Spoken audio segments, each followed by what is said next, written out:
Let me just double check. All right, we're back. Sorry, my mic just switched off at the perfect time. So, Danny, Nice.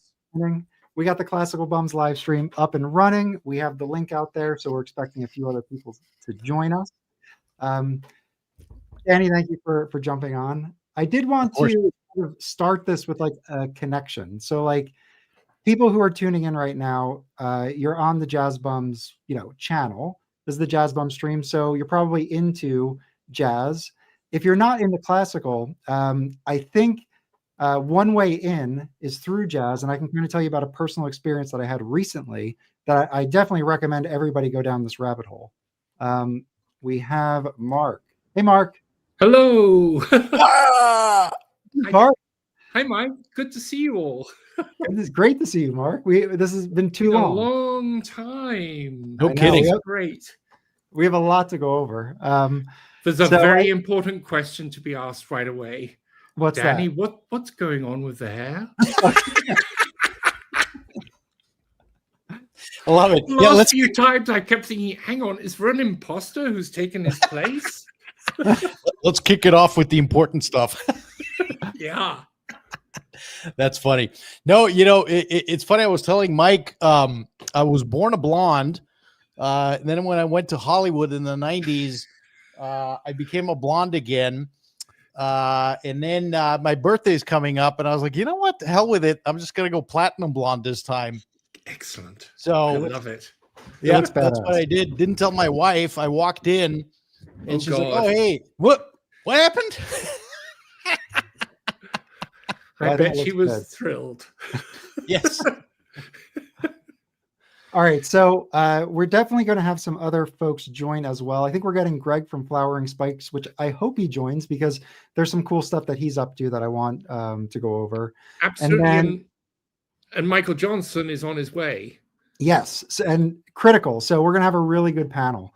But as they join, I did want to offer an anecdote for jazz listeners who are here through the Jazz Bums and are listening and haven't really dipped their toes in the classical. I have a really exciting recommendation, I think, that I'd like to share. So as we wait for the guys. So recently, maybe like 4 months ago, I was digging at Jerosa Records in Connecticut, and I came across a minty copy of Lee Konitz and Warren Marsh. So this is a wonderful session, I think from 55 or 56. And I was absolutely loving it. They do a Charlie Parker song on this. And for those who watch this channel, I'm obsessed with Charlie Parker.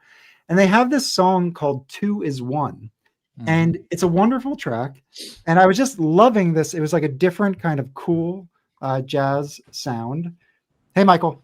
Hi. Hey. Sorry I'm late, Welcome everyone. To the party. That's all right. We're still waiting on Greg, but I think I'm really happy to have all three of you on the panel. I think we'll be Greg not quite sure when Greg is going to join us. Okay. So that's a bit of a movable feast right now. Okay, that sounds good. And I know Dan from Local Bandography, he wants to join later after we go over some things to show some records. So this is going to be fun. But that said, Michael, I wanted to offer, for people who are jazz listeners, a way into classical that I've recently stumbled into that I've been super excited about. So quickly, I came across this record. It's Lee Konitz with Warren Marsh. It's a fairly famous record, and it really connected with me. So I started going down this rabbit hole. And what I learned is that they were both students of Lenny Tristano.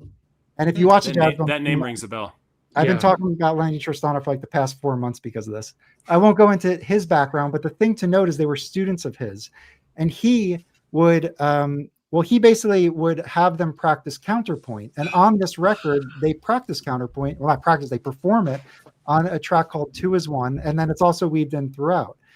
So my ear absolutely loved it on this record. I found some other jazz records that do it as well. There's like a Phil Woods with John Erdley where they do counterpoint. That's from the same era.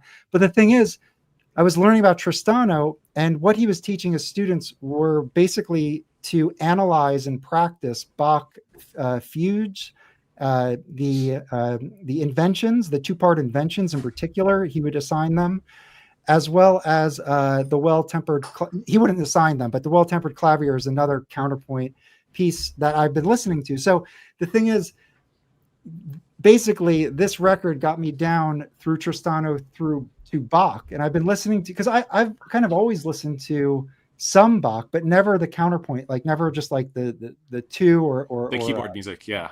Yeah, and it's absolutely genius, beautiful, gorgeous lines that interweave together that are just a joy to listen to. And I think that if you haven't gotten into classical and you do like jazz and you like the counterpoint style that Tristano innovated in it, go deeper into Bach, and I think you'll love it. I mean, I think you'll absolutely love it if you're into this stuff. So I think that's a great entry point, and then you can, from there you can take it wherever. But I couldn't agree more.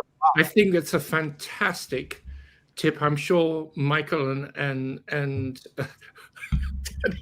God, I'm just so dazzled by the platinum blonde. I just kind of Yeah, it is a it's a look. You're good, man. But I think Bach is great, and of course, the famous records done by the Jacques Lussier Trio, jazz guys who then did Bach. Have you heard any of those, Mike? I've seen them. I have not explored them yet, but I will check them out. I've really, seen them really before. good. And then, of course, you have someone like Keith Jarrett, Yeah, who, when he starts recording classical, starts doing Bach. There's a particular record I highly recommend to people of recent Bach stuff, which is it's the Bach record done by Vikingur. If I get his name right, Vikingur Olafsson. Oh yeah, Michael, I like him. Are you reach? Oh, I thought you might be reaching. I thought he might be reaching for the record. No, they're over there. Gorgeous record, and also obviously the Glenn Gould, that's what I've been listening to Glenn Gould. Yeah, for sure. Well, also, I mean, I might have brought this up on stream before. Another artist to not ignore. He's a little more in the I would say not super heady jazz, but Mitch Miller is an artist you shouldn't ignore, because he was a classically trained oboist. Yeah, and he definitely went more into the late night, jazz, late night TV jazz band era. But he's both a excellent classically trained musician and an excellent jazz musician. Do you have any of those records, Michael? Yeah, I do. I almost included one of them in that mono card review, but I didn't.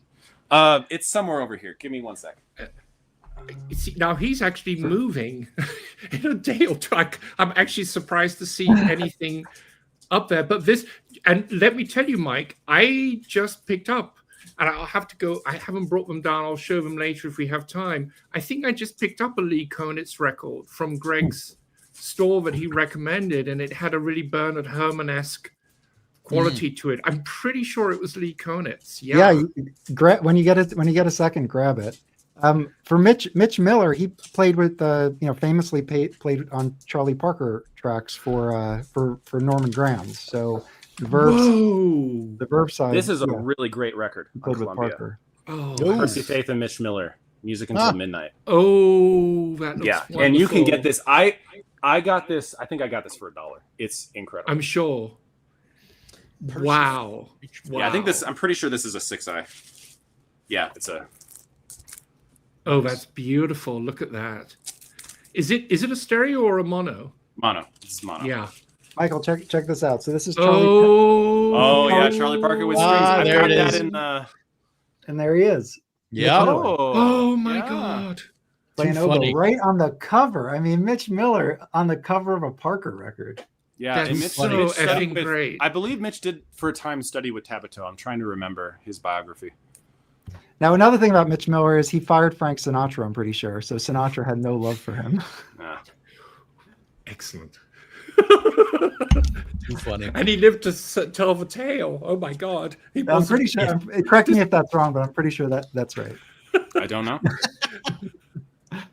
So that's yeah. Great. So anyway, so that's fun. You're so onto it with Bach. There's just something about that I will jazz people. It's a great entry point. And you know what's really? Oh, sorry. Go ahead. Just one last thing on this. Someone who's always spoke about Bach when I've seen him on interviews is Joe Harley, the producer at Blue Note for the Tone Poet series. So I actually, when I started going down this rabbit hole, I actually reached out to him and he recommended the Glenn Goulds. That's what he basically said. Go with the Glenn Goulds. but there's so many. I mean, it's like, and I actually really like the later Goldbergs, the ones from 1981. And they, some years ago, they unearthed, this ties into the Decca, that was originally released as a Decca album. Sorry, as a digital album. Yeah, but then Columbia, they unearthed. They found the tapes. I have the analog. It was called State of Wonder. Analog Spark. Yeah. So yeah, I remember done that. on vinyl, Michael. Do you have that by any chance? Yeah, it's behind boxes right now, but do you have that vinyl version of that? Because I've been thinking. I have both. I have the reissue of the old mono one, and I have the reissue of was it 81? He redid them. Yeah, he redid them. Yeah, it's been a while since I listened to the second one. I usually go back to the first one. I'm going to be honest. Yeah, I need to go back to the first one again, but it was because they reissued what was originally a digital release recording from the analog backup for that vinyl release. Okay, which is not dissimilar to that's a lot of what they're doing on that new Decca Night in Vienna, right? Yeah, which is behind me. Which when we segue into it, we'll segue into it. Sorry. Yeah, everything is kind of disorganized right now. This is the last bit of records I have yet to pack up because the move is happening on Saturday. So how many records, Michael? At this location, 3,600 about. Okay. It's about 40. It's about 40 U-Haul small boxes. Did you label them all? Yes. So I go by. I have 3 sections of vinyl. I have rock pop, I have jazz, and I have classical, and they're in and they're in the order they're in. Rock pop is alphabetical. The classical is by label and serial number.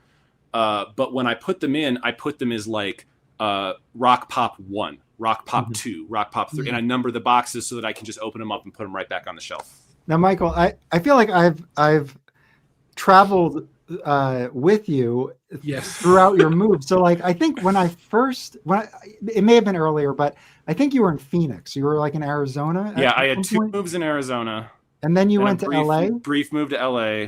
And then I moved here. The move here was not that bad because the government did it. This one I'm doing myself again.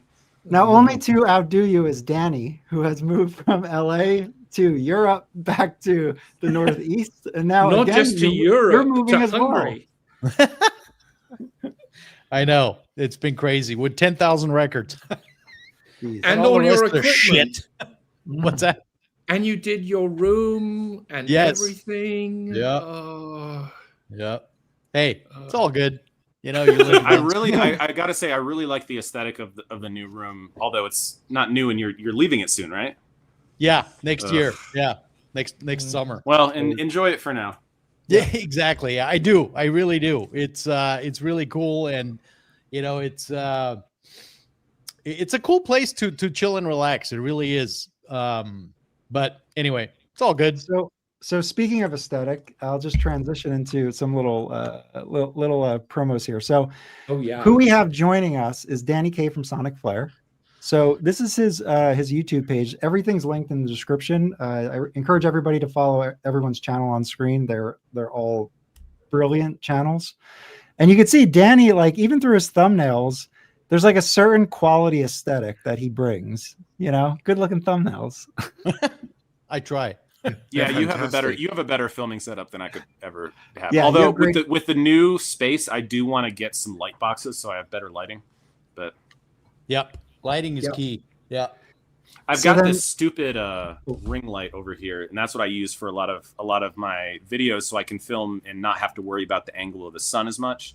But that thing it shines in my glasses. It's really All right, and then we have Mark, who is Music on Record on YouTube. Highly recommend. Thanks for the little promo for tonight, Mark.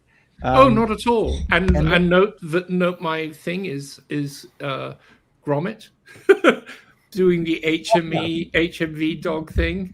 Yes, absolutely. Very astute and appropriate here. But one thing I wanted to call out is you did a recent video on the new Decca Pure Analogue series that we're going to cover tonight. And it's approaching 5,000 views in less than a week. And I just want to stress really? that, oh, wow. there is an interest within this new series as well as the RCA series, which we'll get to in a second. But Mark, you do fantastic videos. From what I understand, I mean, from what I've seen, they're just all one take, and you're just, I mean, you probably have an idea of what beats you want to hit, but they're just fantastically delivered. They're not all one take. I do edit them. Oh, you do? Okay. All right. But and then some are more like the one I just did for Greg's new store.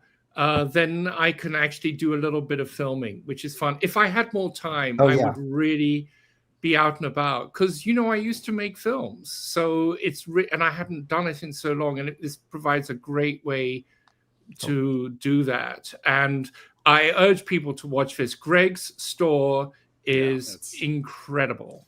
I would walk out of that store in debt. Well, we discussed that fact, Me Michael. We didn't even show some of the Japanese records, although they're mainly sort of Japanese pressings. It's not the stuff you hardcore collect, but it's just. But I just want to emphasize, it's just a lovely space to walk into. I picked up the box set just above where he's showing. I picked up that Takemitsu box set, and Michael Muller's in the video, and it's just, we had a lot of fun doing it, and it's just a wonderful, wonderful space. And then I've got a few videos with my daughter, which are kind of fun, and we're going to be doing some more. I'm going to upload a couple Young Person's Guide to Classical Music, which gives you a different perspective, and she's giving me a hard time, which is always fun. Well, it's a fantastic. It's a fantastic channel, and everyone should definitely subscribe to it if you don't already.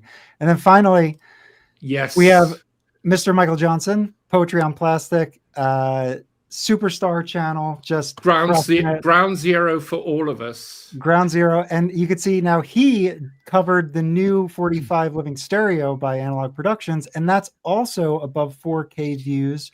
So the reason why I point out the views is that there is interest in these. So I think classical, there is a core group of people that have interest and will be buying these. So I think it's fun to go over them. And I'm just super happy that you guys are here. It's an honor to have. Well, to host I'm thrilled with doing this, and I just want to mention that on Michael's channel, a few months back, he started what's going to be an enormous Wagnerian proportioned project to go through all the living stereos. But he's only done a few so far, but they're really, really interesting for anyone who wants to take a deep dive into this stuff. I put out the next ones in anticipation of doing them, and then I just, life gets in the way. You're a busy guy. Yeah. And then I was like, well, no, I should probably do the equipment review that has a deadline of this week. And yes. We should mention that Michael does these fantastic equipment video reviews for Absolute Sound. They're the best on the internet as far as I'm concerned. Really, really good. And both of you guys write reviews for Tracking Angle. And I know we're promoting a bunch of stuff, but it's all part of the context here. We're going to get into 2 new audiophile classical series that have been announced. And on Tracking Angle, you have none other than Mark Ward, who's breaking the news on the classical, the Decca piece, which he also did that video that we saw. And then we also have Michael, who did the breaking news on the Tracking Angle for the 45 RPM analog production series. So these are the guys to have on the channel to talk about this stuff. So I just want to point that out. Yeah, this is the place to be.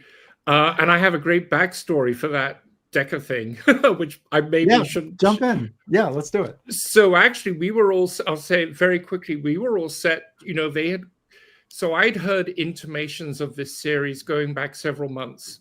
I've become quite close with Rainer Maillard, who's at Emil Berliner Studios, and all kinds of things we talk about beyond this stuff. But he does this delightful thing of occasionally sending me these cryptic photographs of master tape boxes. And, everyone had been talking about for some time the idea that Decca, is Decca going to jump into this? They should jump into it.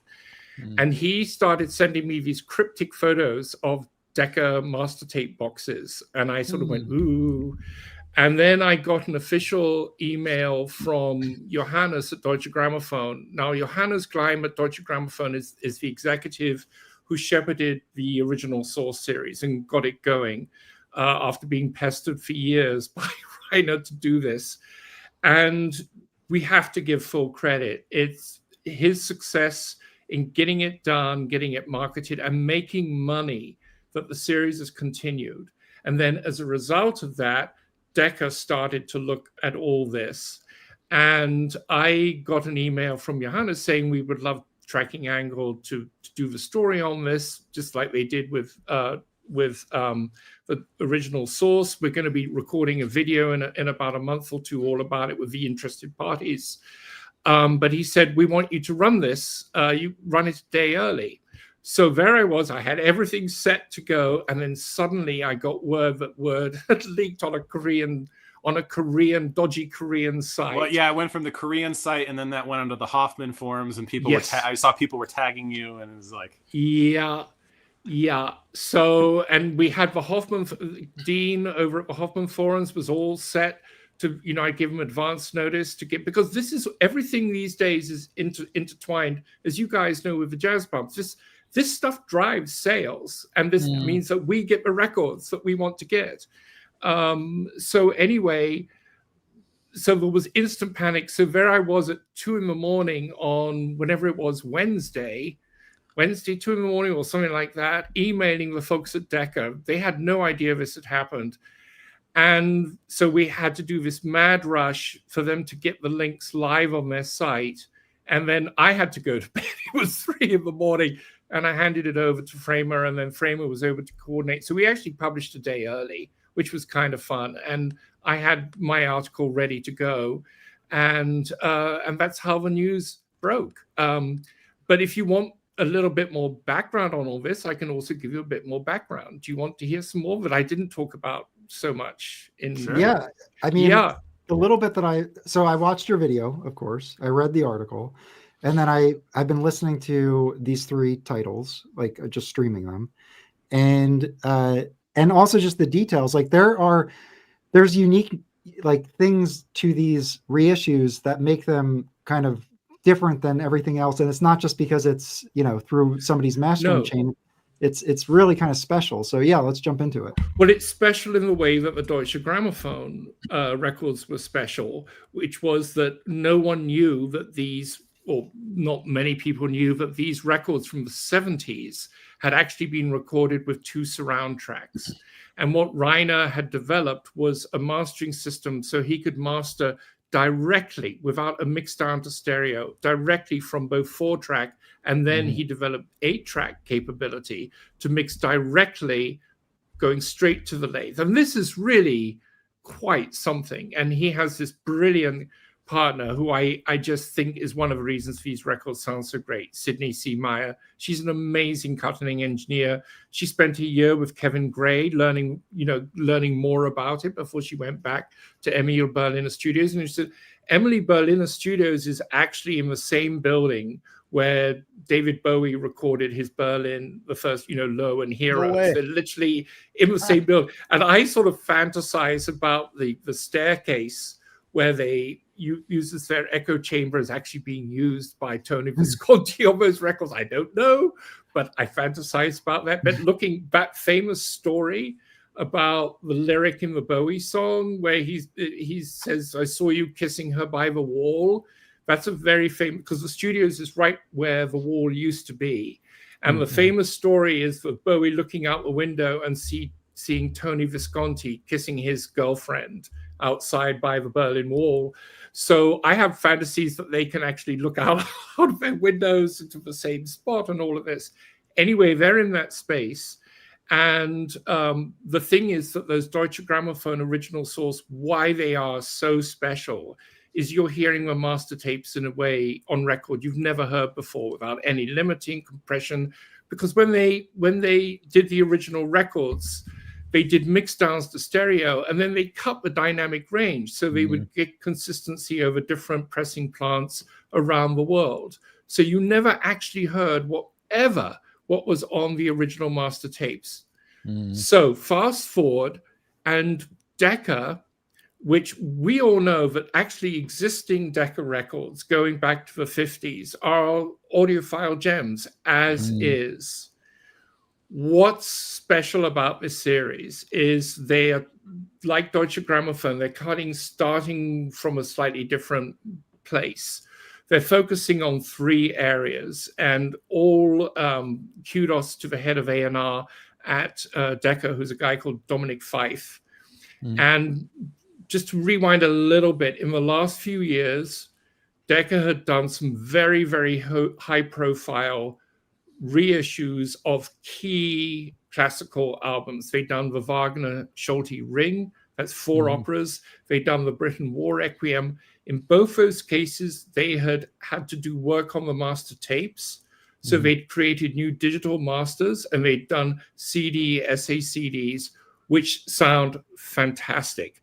But the vinyl versions, they were fine. They were pressed cleanly, but they were kind of lifeless. They were done at, you know where, Abbey Road. Yeah, that's kind of how I feel about every Miles cut. Is always like, it's fine, but it's and you know, and in my reviews, I basically said that, and it was like my issue was not that they were cut from digital, but that just the mastering chain and the person doing them maybe just didn't have the feel. Because I've heard, and those both of those records, the Wagner and the Britain War Requiem, those.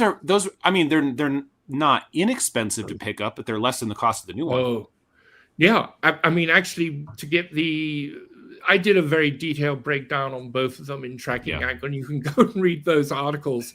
But in both cases, I thought the digital version CD SAD sounds spectacular. I would also always want to hear first press records, but the new records were not good. Then in the last year or so, they've done a similar thing with 2 classic opera sets for Karajan, recordings of Puccini's La Bohème and Madame Butterfly. And again, cut by Miles Shaw. I didn't even ask for copies to review because I just didn't want to go down that road again. But so they obviously started to get an inkling of the success of the DG series. So when it came to doing this, going to the all analog route and being mastered again by Sydney and Rainer directly from the master tapes, there are 3 areas that they're concentrating on. One is Decca, standard Decca, but they've chosen, it's very interesting what they've chosen for their first sort of standard release, which is Georg Scholti's firecracker recording of The Rite of Spring with the Chicago Symphony. But what they're doing is they're cutting it at 45. It's still just going to be on 2 sides, like a 33 cut. There it is. But it's going to be cut at 45. And it's already a great sounding recording. One of the engineers is the legendary Kenneth Wilkinson. And I might hand over to Michael to talk a little bit more about this because I know he's a big fan of this record. So this is probably my favorite Rite of Spring recording. And can you imagine it redone at 45? I'm very excited. I mean, I've gone back and forth. I think in the past I've preferred the Speaker's Corner to the original because the original is this. What did this came out in 72? Was this released? Is this the same one, Michael? Yes, that's it. Okay, so this has a different. This has a different cover. Yeah, all the Londons have different covers. This is the U.S. pressing of it. Yeah. Well, it's a British pressing. It should say pressed in England on the right. But yes. Thank you. And here we go. And it's recorded.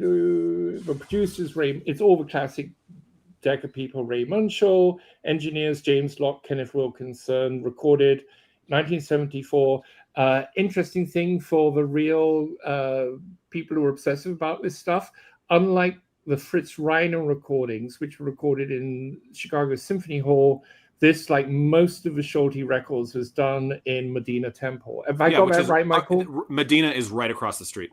Right, but it's bigger. It's a bigger space, isn't it? I think so. It seats less people, but for the place for the orchestra, I believe it's bigger. I had done some research on this for the Barenboim Bruckner 4 recording because they recorded it there. And I was listening.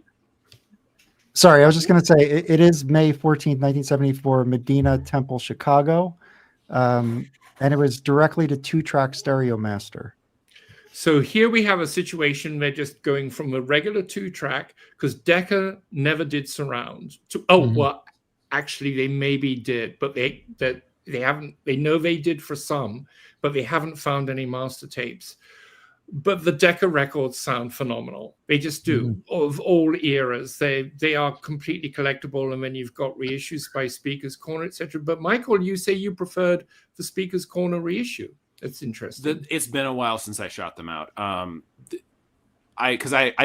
never had I mean, the Deccas and the Londons came from the same metal parts, so I don't buy. I'm not a believer in that methodology, but it's been a couple systems since I shot them out. I should do it again. I just remember I was reaching for the Speaker's Corner a lot. I mean, the Rite of Spring that they did a couple years ago, DG, it sounds phenomenal. It was a little on the dry side, I remember. Gosh, I'm not sure I would have said that, but maybe it was. Maybe I remember. It was always a favorite of mine, that recording. I did pick that up. I got the one. I remember it being really good. It's really, really good. Danny, do you have this Solti one? Do you know it? I do not know. My favorite Rite of Spring is digital. It's Gergiev, the Philips recording from, I think, 2001 or 2. Is that where you're conducting with the little toothpick? Yeah. But it's on just CD, or is there a vinyl version? I don't know if maybe there is a vinyl version now. I haven't kept track of that, but the CD is just spectacular. It is spectacular. And I heard him do it live here in LA. So this was when the LA Phil was still in the old place for Dorothy Chandler, which was never really built for an orchestra. So one of the raps on that hall, when you would go to concerts, there wasn't much bass. Yeah, there was bass. Look, you're going to get my cat. Oh, we have a visitor. This is our new cat, she was rescued with a bunch of others. There we go. She's much prettier than me. Look at her. The little bit that I know about Stravinsky is that he's a modernist. And, and he was at that time. And just to bring it back to jazz, I know Michael, you and I have spoken about this before, but if you watch interviews with kind of the old school jazz artists like Jackie McLean and these folks, they always talk about Parker, and they talk about how Parker would always tell them to listen to Stravinsky, Rite of Spring, always. This has come up in multiple interviews with different jazz artists, how much Parker was obsessed with Stravinsky. That actually made it. Yeah, that made it into the Charlie Parker movie, the Clint Eastwood Charlie Parker movie, Bird. Okay, really? But in that movie, he's seen kind of stalking Stravinsky, and Stravinsky didn't want to talk to him, which is completely fictional. In fact, Stravinsky, Charlie Parker came to a Stravinsky recital once, and Stravinsky actually acknowledged him in the audience and I think played one of his melodies on the piano. Yeah, I think that's right. So Parker's a modernist in his selected form, and Stravinsky is too. So I just like that connection there, because I do feel like when I reach for classical, I usually will reach for Stravinsky. Although now we mentioned Bach, but that's another connection for those who want to kind of find a way into classical. If you're into jazz and you like Parker, and the thing is that generation of classical composers, going up to people like Bernstein, very, very influenced by jazz, and several of my favorite Stravinsky works influenced the Ebony Concerto. Just fantastic piece. And then at the same time, those composers were also looking backwards too. I mean, Stravinsky went through a neoclassic period where he was looking at Renaissance music, Pergolesi.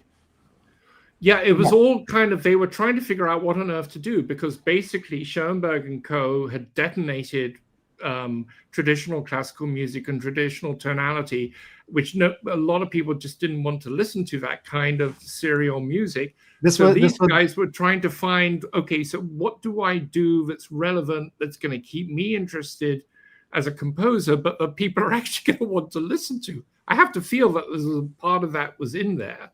But Stravinsky, I mean, you can hear it in a lot of his music with jazz influence, but particularly the Ebony Concerto. Lots of great recordings on that. There's a great record. I showed it, I think, the first time we did the Classical Buds. I hope you don't mind. She's so adorable. No, not at all. She was part of a group of cats found in a junkyard in Compton. And they named them all after characters from Candyland. So her name is Princess Lolly. And she's a real princess. Nice. So there's a great record on Columbia called The Jazz Influence. The English version, the American one is called something else, but it's got the Copland Clarinet Concerto, Ebony Concerto by Stravinsky, the Bernstein Prelude, Fugue, and Riffs. Fantastic. These are all done by Benny Goodman. And then the Morton Gould, I can't remember the name of the piece. Anyway, it's a fantastic record for jazz people wanting to discover classical. Yeah, Stravinsky's great. Absolutely listen to Mio. Yes. If you like, I mean, Mio loved jazz and various of his compositions. I mean, some of them just sound like bebop. I mean, they sound like very French bebop. And he was also a neoclassicist too. It's very interesting how he would write these like neoclassical harmonies, but then like the instrumental writing would be like sound like bebop's like winds. It's yeah, and Martineau is another one. There's a great record on Supraphon just called Le Jazz, and it's all his jazz inflected. Mike, you should look into Martineau. Try and see if they can stream that album. I will. Jazz, you might really like that. And wrote probably my favorite. Dumont. Martineau wrote my favorite oboe concerto. I think he's got a wonderful oboe concerto. Yeah, he's such a great composer. The Mio oboe concerto is very jazzy. It's super jazzy, and and part of the you've never heard it because no one plays it, and it was only I think it's since it's been recorded once more, but for the longest time when I was in like undergrad, the only recording that existed was this 70s French OTRF recording, or ORTF. I forget what that orchestra is. The Orchestra Radio something of France. Yeah. And the only way you could get that recording was on vinyl because it'd never been digitized. Oh my god! So I have that record somewhere, and then someone uploaded it. Someone ripped it and uploaded it to YouTube at some point. But the Mio oboe concerto, it's like a little jazz symphony. It's great. I would love to check that out. Just to finish from what Danny was saying, when I heard Gergiev do it live, suddenly there was bass, and it is. I also heard Salonen do it live here. Mm-hmm. It was one of his signature concert pieces. It didn't even approach Gergiev. I was a huge Gergiev fan until he went to the dark side. Saw him many times conduct operas, etc. And that Rite of Spring is absolutely sensational. The other one I love is the Muti. Danny, do you have that one? The Muti on mobile? It's EMI. Oh, that's a really good one. Good to look at. Now, what's interesting, go back to the EMI and also Mobile Fidelity. Yeah. Well, I think I have the Mo5 of that. What's interesting about the Gergiev, as I recall, I could be wrong, but I recall that was actually recorded with still their tube equipment, if I'm not mistaken. He went through this period. He used this particular engineer who used old tube equipment. Yeah. And it gives his recordings a particular sound. Yeah, you're absolutely right. Yeah. It actually says specifically on the CDs. I thought so. I haven't looked at the CD in a while because I just mostly listened to it from Vile. But I mean, man, it's spectacular. It's just it really is spacious. Remind me, what orchestra is that with? It's with the Kirov. Okay. So they're still existing off. They're still existing off the Brezhnev era equipment, probably. I don't know. Probably. If they're using the tube stuff, like I doubt it's a state-of-the-art system. So let's go through. So we've got Rite of Spring, and really my feeling is that even if you've got Rites of Spring that you love, I've got a feeling this is going to be a bit of a dark horse. I've got a feeling Cut at 45 with Sydney. Yeah. Wide open. I mean, that's the thing I was gonna. That's the thing I was going to mention a moment ago too. Is that even if everything else stays the same, just the fact that they're cutting it from the tapes wide open with no No regard for, we got to make sure it's being pressed at, XYZ plant, who knows where. Just that alone, the sound's going to improve. Yeah, and the Deccas from that era, because I remember I went through this when I listened to the whole, when I was doing reviewing that big Bernstein Mahler box, and I was going through and listening to all my Schulte Chicago Mahler recordings on Decca. Is the tone of those recordings is excellent, and there's great dynamics, but when they really, really, really hit it, you could tell there was compression used to make them very trackable. You can really tell on the big moments that it's just like, oh yeah, they pulled back on in the studio and the board a little bit. And what I'm hoping is that lack of limiting comes through on this releases, because I hate to be that guy. I'm sorry. In the 1970s, there was no better American orchestra than the Chicago Symphony. The wind and brass section of that orchestra was filled with the superstars of classical music. And it was unreal machine. Yeah, and no one sounded like them. I mean, New York didn't. No. Philadelphia was beautiful, but I mean, it was beautiful in a different way. They did not have the brass section that Chicago had. I've heard radio recordings of the Philadelphia brass absolutely tripping over themselves. And like the opening of, I don't think I've ever told this story. Some years ago, someone uploaded like an entire decade's worth of Philadelphia Orchestra radio broadcasts to some oboe Facebook group. And I remember going through and like listening to all of them, and man, I heard some wild cracks on some horn notes from that orchestra. I don't think you'd ever heard that from Chicago at that time. Talking of Chicago, have you yet listened to the Giolini? So one about to come out on Original Source is Giolini's recording of the pictures with and the Prokofiev classical with Chicago. Now, I've got the original of that, and I'm sorry, I actually don't. It's even on the original. It's my favorite recording of that piece. And even I know Reiner is spectacular and everything, but just as an interpretation, and even on the OG, when those brass get going. So, Michael, I haven't listened to it yet. Michael, have you listened to it? I have once. It was not on my system, though. My system is in boxes. Right? There it is. It was on a Macintosh Done Audio system, which is a little different. But it was very impressive. Which one is it? It's just this one. It's on the right there.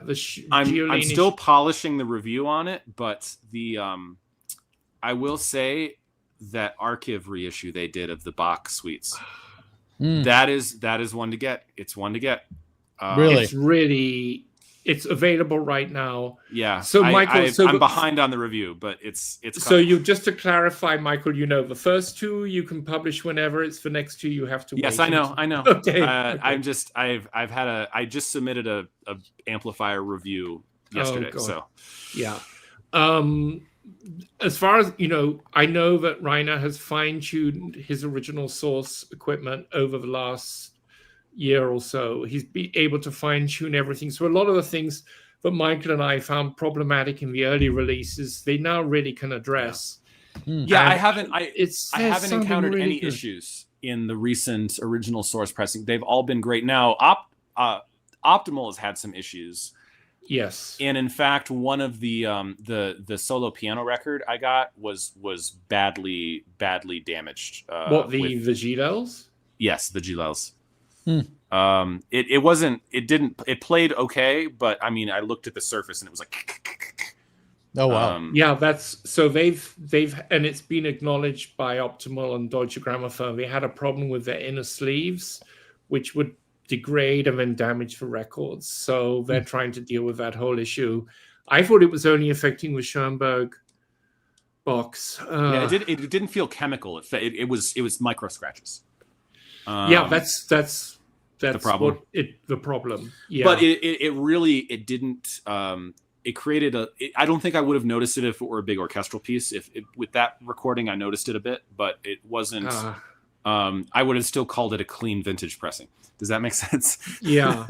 But I mean, going back to Mike's point about Bach, that new release of the Bach orchestral suites on orchestra is just stunning. Yeah, the review's coming this week, but it's remarkable.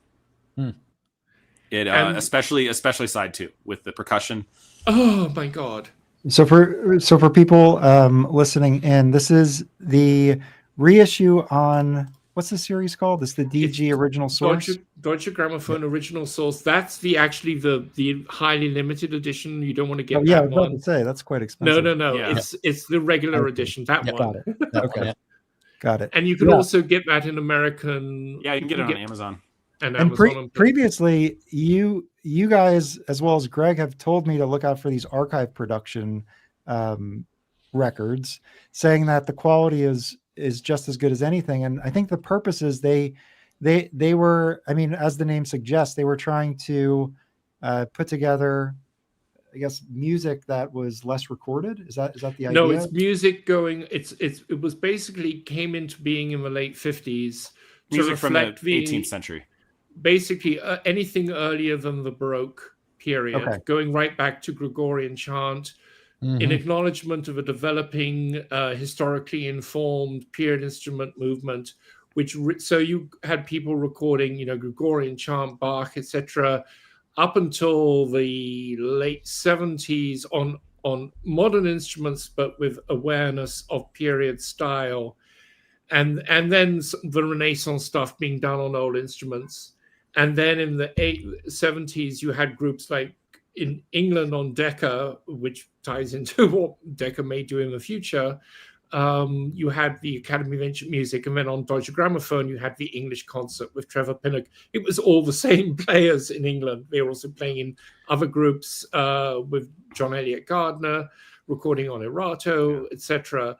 Telefunken was doing a lot of good ones. Telefunken with the German musicians. Yeah. And those are actually beautiful records. The recording quality of those is really, really good.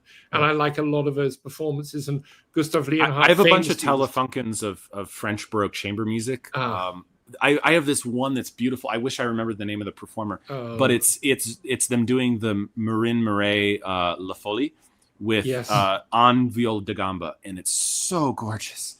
And man, that was like a $5 record. I think I got it at some store Rob took me to in LA. It was $5, and it was like one of the best sounding early music records I ever put on my turntable. So, Michael, if you remember, let me know what that was. I used to be a gamba player, so just to connect it though, why is Deutsche Grammophon putting out archive production? Like what it's an imprint of art. It's part of Deutsche Grammophon. It was just their early music imprint, in the same way that Loiselier became the early music imprint for Decca, is where they channeled all their stuff done with period instrument groups, and all that early music. So it's part of Deutsche Grammophon, but it's specializing in this kind of music. And English Concert with Trevor Pinnock became one of their leading groups to record it. So they did like Bach, Handel, French, everything, all this kind of stuff, the same that they were doing the Academy of Ancient Music.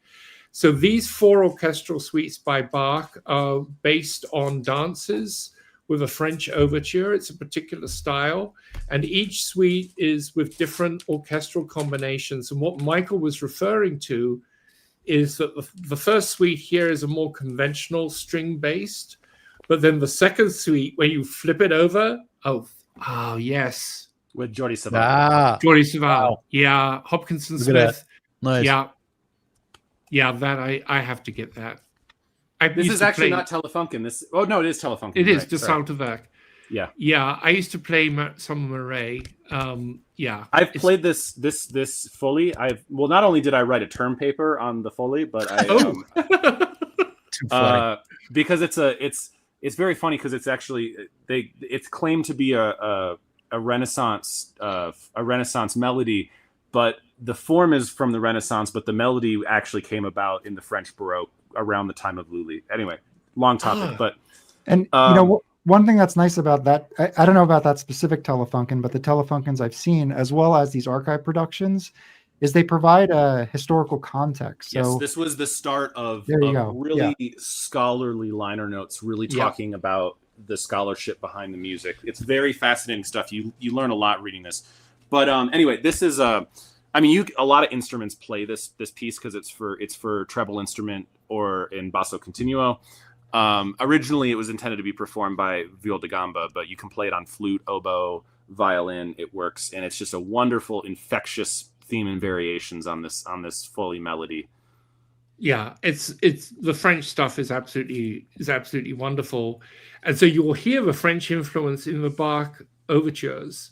Yeah. And like I say, when you flip over that record and you start getting the brass and the bassoons, and Michael, take it away. Tell us a little bit about your reaction to that record. It's very interesting because it's Bach at a scale you really only hear in its masses, but of course it's instrumental music. It's I've played some parts of these suites before, but it's been a really long time. And is someone getting that's my alert going off. Everything okay? No. Well, it's one of these things happening in The cat's gone missing. You know what's funny is there was a time in college where my wake up alarm on my cell phone was the augurs of spring. Oh my God. That's the rite of spring. I mean, my God, that'll get you out of bed like that. Shun, shun, shun, shun. Yeah, sorry. 2 people got that reference. Oh, but anyway, but I mean, it sounds fantastic on side one, and I was sort of dancing around the room. It's so infectious and just dance like it's a very transparent recording. It's really nice. And I don't want to talk more about it because I want people to actually read the review. So yeah, okay. Cool. What I will say is, and I said this in my video, go back to your point, Mike, about contrapuntal lines. Yeah. So what's wonderful in this remastering? So one of the funny things, if you ever have to perform Bach as a singer, which is how I've also performed as an instrumentalist, but when you perform it when you hear it, you hear, oh, there's a melody line, and then there's these lines underneath it. But when you sing it, you realize that the melody line is kind of moving all through, and you have these very awkward intervals you have to sing, but it's all contrapuntal. So contrapoint is where you have each line, they're all working vertically as a harmony, but then each line is almost like its own melody and its own thing, and it's very difficult to write this stuff. And Bach is the master of it. So in these suites, for the first time, I felt I could really hear how the melody and the counterpoint was moving from part to part. It was so transparent. Because there's not a huge mass of strings covering up a lot of you the sound. hear it like, and in the second suite was the famous, as they call it, air on a G string, which has been played to death, in all different arrangements. But here it's like a new piece. He takes it a little bit faster than you're used to hearing it in the big orchestras. And you can hear how it moves between the parts, the line. It's exquisite. It's absolutely exquisite. Okay. Should we move on to the next record very quickly? Let's do it. We're still on this? Okay. Yeah, oh, wait. Sure. Okay, so the next one we're going to get into, it looks like, is New Year's Day. So this is recorded January 1, 1979. In Vienna's Music Verein, Golden Hall. Music Verein. Music Verein, thank you. And yeah, it's Willy Bukovsky's final New Year's concert after leading since 1955. Famous as Decca's first digitally recorded release, marking a shift from analog to digital. But Decca unearthed the 1/4-inch 2-track analog safety masters never before released. So Mark, tell us about this one. So this is the second stream of these releases, is focusing on early digital recordings made by Decca. Decca were one of the pioneers of digital. There were also everyone was getting into it, but some sounded way better than others. I think Decca were amongst the better sounding. Michael, Danny, you may correct me, but Denon, Telarc, probably the other two of the better sounding ones. Yeah, Telarc, I don't think anyone really equaled what Telarc was doing. There's also some good ones on who was doing this? It was the LA Chamber Orchestra recordings with Gerard Schwartz. I'm trying to remember what that label was. Delos. Yes. Those sounded pretty good. Yeah. And actually, if you to be fair, there's also some good Philips digital stuff. Yeah, I haven't heard a lot of them. You know, so I mean, it's I guess Telarc definitely takes the punch, I would say. And, yeah, absolutely. And people will buy. I mean, one of the records we looked at in Greg's shop was a very early Telarc digital of the Frederick Fennell. Yes, that was the first Telarc I ever bought. It's so good. I think I have to get it. I should have got it right there and then. He played some of the one of the Holst suites on it. Oh my god! And that is in my job. I'm sure I will get into the double digits of playing both of those suites. We played the second suite on tour last spring, and my first concert with the band when I got here 2 years ago was the Holst first suite. It was nice. I love Holst. He's great. He's not so well known. He used to live down the street from where I lived in London because he taught at St. Paul's Girls' School in Hammersmith. But anyway, and his daughter Imogen Holst continued working with Britain, and she composed herself. So this is so exciting because there are all these Decca early digital records, which already have a great sonic reputation for digital. Then they're going to find the analog tapes. I really want them to do the Detroit Montreal recordings, but I don't know if they will. Oh, I hope they do. Yeah, I don't know. Detroit. I feel like Detroit has only been like half canceled. So there's maybe hope for some Detroit reissues. Yeah, I hope. I mean, at the very least, Daphnis and Chloe. That's the one I'm hoping. Or Tombo. Man, that's like my teacher laid down like one of the best tombos on record. We talked about this in our video on Ravel. And it's just like, if that got an analog reissue, man, that would be incredible. Michael, I got those. I think you recommended there was like a reissue because those original ones are very valuable, right? No. That's the Paris Conservatory recordings. Oh, okay. With Clouton, which were done about 30 years before.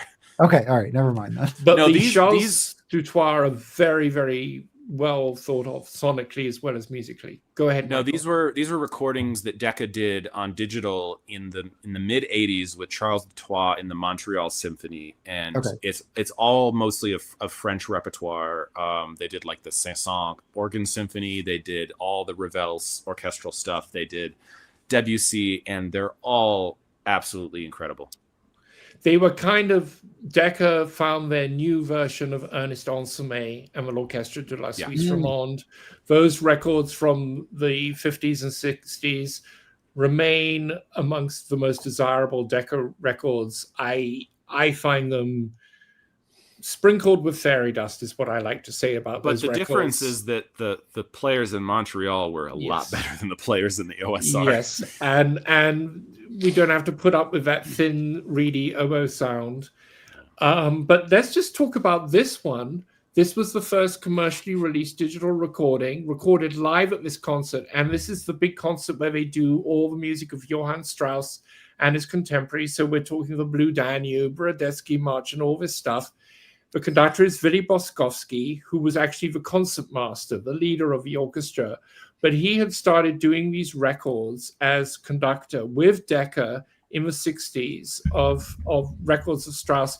And they really are the foundational. If you're going to buy Strauss records, you get the Willy Boskowski. There was a couple of very nice, which were my first ones as a kid. I bought The World of Johann Strauss, volumes 1 and 2, which were taken from all these records, all recorded in Vienna, but not recorded live. They were recorded in the famous hall, which is just escaping my head, in Vienna, that Decca recorded in all the time. It's where they did the Ring and all of that.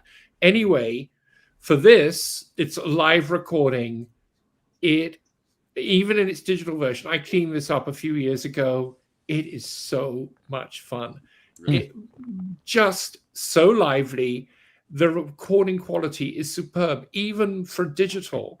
Mm. And it's got the performances at the end of Johann Strauss' Blue Danube, Radetzky March, where you get the audience clapping along. Yeah, it's like a party record. It's like a total party record. There's on this particular, it's always different music on different New Year's Day concerts.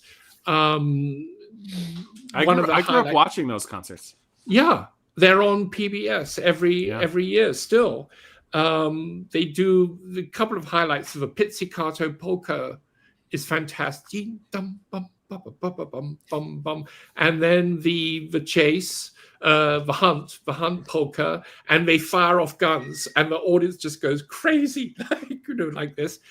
It's such a great concert. It's still my favorite of all the New Year's concerts that I've heard, even the famous ones with Kleiber, the one with Karajan, which is very, very good. But these recordings, and the Vienna Philharmonic does this music like no one else. Yeah. And I feel I should toss this to Danny, because Danny actually grew up in Vienna. So funny you mentioned that. So actually, when I first saw your article come up that they're releasing this, and I saw that record pop up, unfortunately, I can't ask my parents. They're not around anymore. But I think... Did they go? No, I went. I think that 79 was the first year that I went to the New Year's concert. For those watching that don't know me, I grew up in Vienna. My parents were big classical music people. We had all the subscriptions and stuff. And I'm pretty sure that was the first year that I actually went. I was dragged into it, might I say, not of course went on my own accord. That ticket, which was worth several $1,000s today. Yeah, exactly. Right. So anyway, so I'm probably in the crowd there, clutching along with the Radetzky March. But yeah, it's I couldn't believe it when I saw it. I was like, you got to be kidding me. They're releasing that record. Anyway, little side story.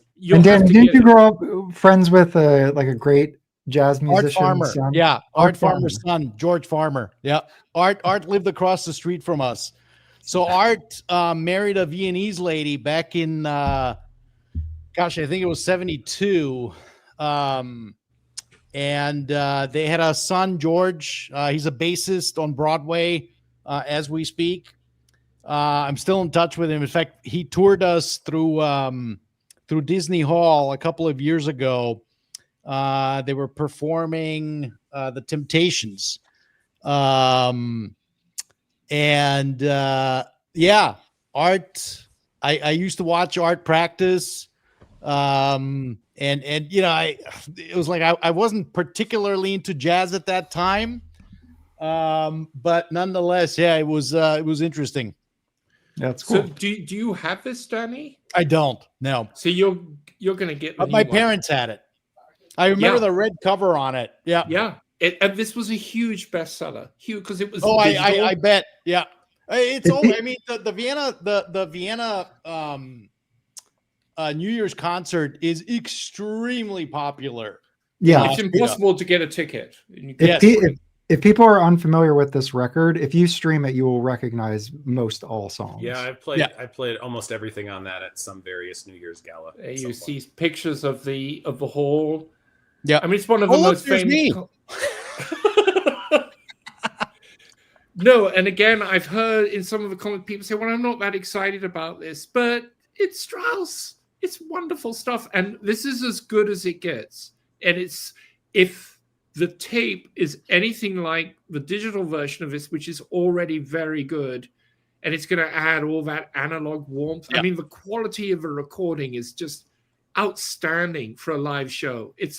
I'm so excited about this, but it also heralds them doing all these new analog versions of hitherto digital. I mean, there's the Dorati digital recordings, the Solti digital recordings, which Bob Williams played on a bunch of those. I don't know if you remember. I ever watched that video I did with Bob Williams from the Detroit Symphony. Oh, that's from ages ago. Yeah, he right. played on most of those. You did that during lockdown, I think. That's from. It was. I mean, we were playing concerts, so it wasn't in the middle of lockdown. Okay, but it was a few years ago. You It's had like 2021, 2022. Yeah, I'm gonna go back and rewatch that again. Yeah, so he played on all those. I mean, he got there right at the end of the analog era and did that Dorati Bartok 2 dance suites recording. Yes. And then he played on all the Dorati digital stuff with Decca. And that stuff is phenomenal. It's and it's interesting repertoire, doing some Copeland, all kinds of stuff. So I don't know how long they went on doing digital backups, but that's very exciting. Okay. There's probably, I will say if anyone from DG is watching, this recording I've been obsessed with lately. This is from the 90s, so there's probably no analog backup of this. But man, if you've never listened to this record, it's also, triple canceled, but this is some of the best orchestral playing I've ever heard in my life. Oh my god, just go stream this recording. I could go check that out. I mean, I was recommending his Schoenberg Webern record in my article. It's some of the stuff he did. I think his Brahms cycle on DG is really good. Yeah, though the Mahler cycle is good too, but this is everyone. When I moved to New York, everyone always told me, listen, the New York Phil are the New York Phil. But the concerts that every classical musician wants to go to, it's when the Met Orchestra do non-opera concerts. When they go to Carnegie Hall and they just play as an orchestra, because that is one of the best, most well-honed orchestras in the world, is the Met Opera Orchestra. A lot of subscription symphony orchestra musicians, a lot of symphony orchestras could learn a thing or two from the Met Orchestra.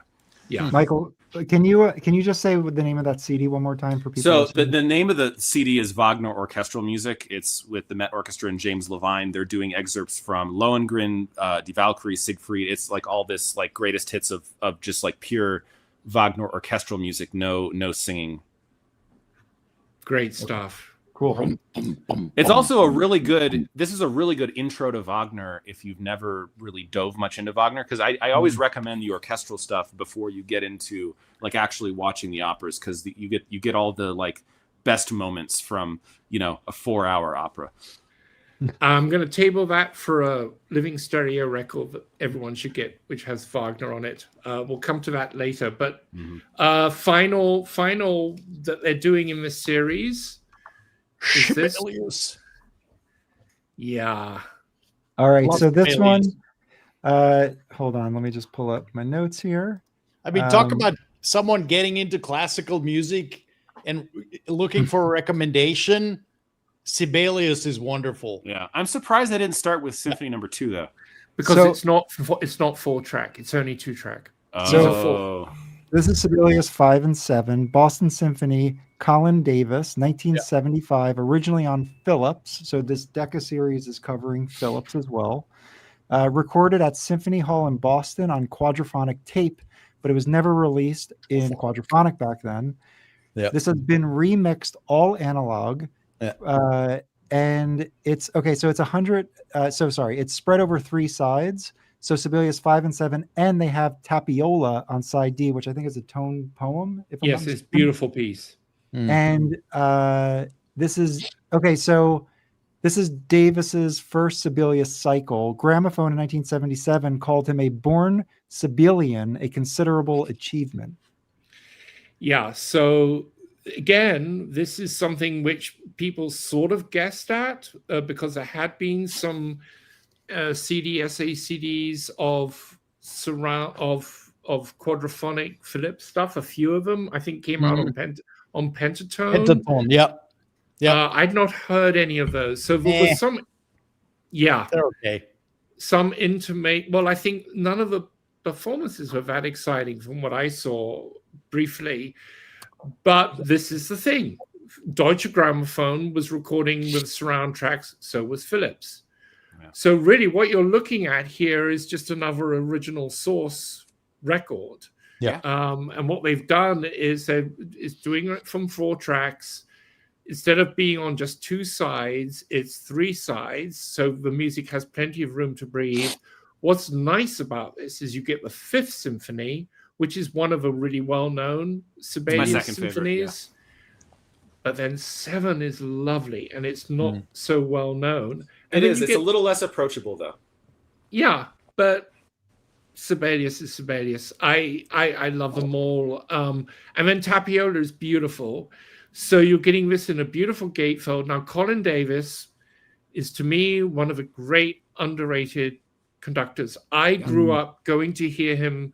He was the music director of a Royal Opera House, Covent Garden, when I was in my teens. My cello teacher played in the orchestra, so he would get me free tickets. And that was my initial opera education. I heard Davis do a complete ring cycle, amazing production, Götz Friedrich. I heard him do Berg's Lulu in its completed version, Weber der Freischütz. I heard him do Mozart, Michael Tippett. Amazing conductor. He was originally, was he a violinist or a violist or something? He was originally an orchestral musician, and then he took up conducting, and then he conducted the symphony orchestras. And I'm just a huge fan of his catalog. Later in the digital era, he recorded a lot with probably my favorite symphony orchestra, the Dresden Staatskapelle. And his cycles, his cycle of the Beethoven symphonies, the Schubert symphonies, all kinds of stuff. And then in the later part of his career, he went back to London and was conducting the London Symphony Orchestra. And it was his recordings that started off the LSO Live label, but unfortunately all recorded in the Barbican.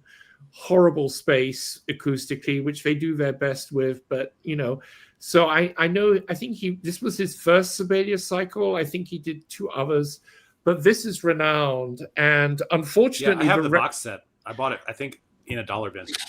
Yeah, I mean, the rest of the symphonies are great, but they're only 2-track. That's why they've chosen these. 5 and 7. But again, the Philips catalog, if you're in used stores in America, you are going to see so many Philips records, beautifully pressed, in excellent condition, dead cheap except for the rarer ones. And many of them are genuine audiophile. Yeah. And I'm thinking about... most of them are Concertgebouw, and Concertgebouw is one of the unsung European orchestras. I mean, it really, aside from you got, I would say, especially at the time they were recording, Danny, no offense, but I think Concertgebouw in the 70s is a better orchestra than Vienna. My humble opinion. I feel like a lot of aside from Berlin, there's not a lot of orchestras that could stand up the Concertgebouw. No, and all those recordings with Haitink, and of course, I'm immediately thinking of the Haitink Debussy records, which are great. I don't like his Mahler, but I like his French. But the nocturne, if Nocturnes and Jeux is done, or that record. I mean, that's a amazing recording. I didn't pull it, but do you have it? Yes. Look at that. Nice. Good. Mike, we can't hear you.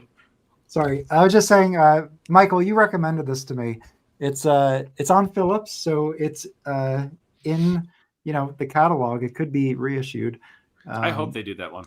But yeah, I mean, it may have been it may be recorded in surround. It's right in the time period where it could have been recorded surround. Yeah, very possible. What they should do is the catalogs they should do is Haitink doing the Debussy stuff. And please, if there's any executives watching this, please do the Shostakovich recordings. Haitink did so many good Shostakovich recordings, and we don't have audiophile Shostakovich, especially in print. I mean, we got the EMIs that Previn did in the end of the 70s, and those are getting more and more expensive. But Concertgebouw did some great Shostakovich recordings. Oh, and that is. Well, yeah, I remember when you. Too. I remember when you. So the Concertgebouw Haitink is actually on Decca. That cycle is actually on Decca, but like the 10th, the 15th, the 7th. Yeah, wait, those are Deccas? Some reason I thought those were Philips. No, they're Deccas. Well, still same catalog. And at this point, same catalog. I have a quick programming announcement. We have a poll going, so I just want to point out this so people listening can go to the chat. The poll is: I am interested in getting titles from the Decca Pure Analogue series, the RCA Living Stereo AP45 series. Both series are neither series. So get your votes in, and we'll check back a little bit later to see where the audience is at. Well, of the announced titles, there is a significant size difference between. That's fair. So those are the three Decca Analog. The other thing that's going to be great is Dominic Fife is going to be writing his own liner notes with lots of extra historical perspective and technical perspective. And this Decca series has enormous potential, and I think this is a nice segue into the RCA, because I think, and today actually Greg put up a really good video about his reaction to the RCA series, and he made the really good point that one of the things that is sort of, I think in the reaction we've seen to these announcements is, people like us who've been collecting forever, we already have a lot of these titles. What's exciting about the Decca stuff and the Deutsche Grammophon stuff is essentially they're like new records. Yeah. Whereas the RCA stuff, it's stuff that's already been released. Now, that isn't a reason to dismiss them, because that's a very interesting topic to get into. So I'm going to hand it over to Michael now. Hang on a second. Let me go take a nap real quick. Okay, I'm back. Wait, what just happened? The RCA release? Is this a good point to segue into RCA, Mike? What do you think? Let's, so just quickly, I did want to call out that Michael, you did break news. I think this was basically when it was announced. No, it was announced, and then I saw it. No one told me. See, like I knew something was coming because Chad had contacted me and was like, listen, what do you think about more RCAs? Can you send me some titles? And I sent him a list. He didn't use any of them, but no. But because a lot of these are represses of the parts he has for classic. But here's the thing. Well, actually, to get back to what you were saying is I didn't break the news. I found out about the announcement the day of. Michael, none of us knew. I saw that on my Instagram story, and I went, shit, I need to go record a video. So I recorded the video at like 8 a.m. in my apartment, and then went to work, and then posted it from work. But. Yeah. So Michael, you have a video on this, so I encourage everybody to check that out. You have the article as well, and then there's a sort of a press release or an announcement that went out in email form. Yeah. Acoustic Sounds, who is Chad Kessam's retailer, digital retailer, they don't have like a news page, so I don't have anything to share with regards to that. But I think all the technical detail, if you were to click into all of these 25 titles, they do go into that they're going to be 45 RPM, double, technically not LPs. I don't think 45s are technically LPs, but anyway, double records. Press that QRP. And yeah, they're using the previous classic records with a couple exceptions. With a couple exceptions, I'm pretty sure that's Bernie Grunman is going to be the mastering engineer there. And then I'm assuming, since you had a picture of Matthew Luthans on the article, is he doing the other ones? Yeah, he's doing some when they. So from what I understand from what Chad said, so some of those when AP did the 33 RPM series, they had Ryan K. Smith make a safety copy of the tapes.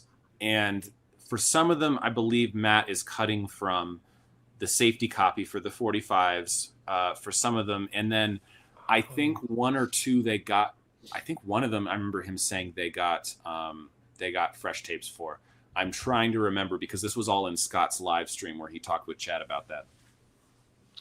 Yeah, that's also a great video to watch. Scott Wilson, the Pressing Matters, did a conversation with Chad about. Speaking of, I thought he was going to join us. Who, Scott? I know Greg. Yeah. I know Greg might join us at some point if he. Scott, maybe. I don't know. I don't know. Yeah, they have the link, so they're welcome to join. And I think after we go through the RCA stuff, I'm going to open up it to. I think Dave wants to join. Rob, if you're listening, you want to come up. Yeah, bring some people up. We could show some records. But let's get back to the RCA piece. And we're not going to do this one by one because No, let's not. There's So 25. here's- But yeah, tell us about this, Michael. Give us the So- history, Michael.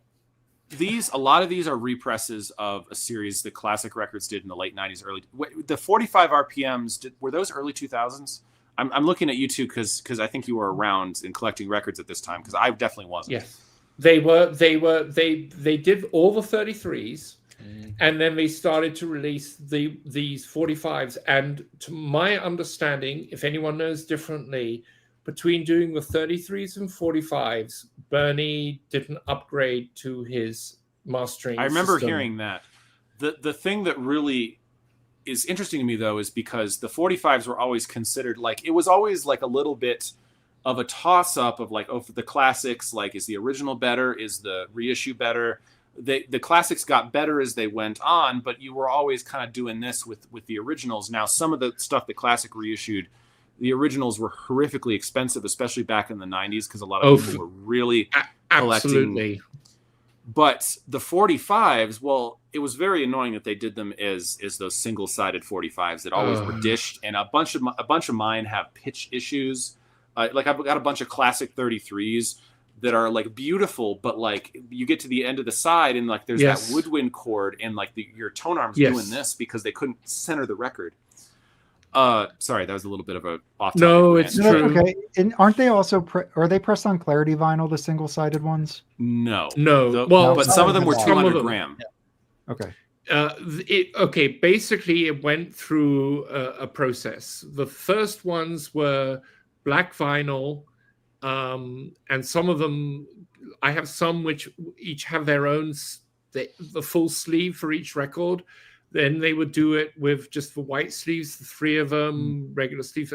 Then, as with everything Classic Records, in the latter years, he started redoing stuff that he'd done before on Clarity vinyl, and those became very problematic. I still have. I don't think I have any of those. I have a classic Clarity vinyl of the Moscow Orchestra doing Scheherazade, and man, that is one of the noisiest new records I ever bought. It's a horrible recording too.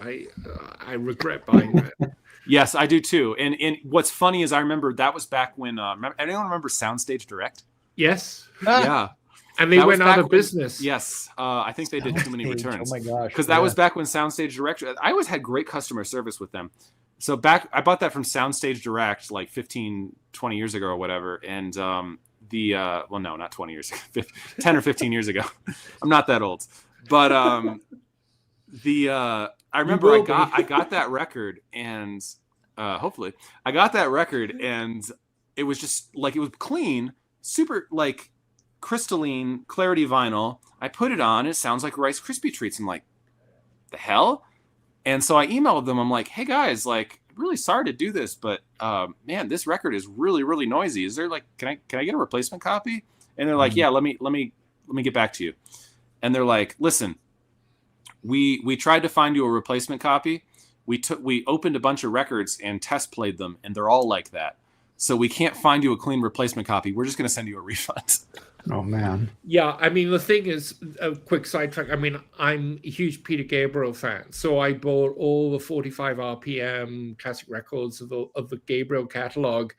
Yeah, fucking great. Am I allowed to swear? I don't know. Absolutely. But then they're not. It doesn't matter how much you clean them; they're still ticky.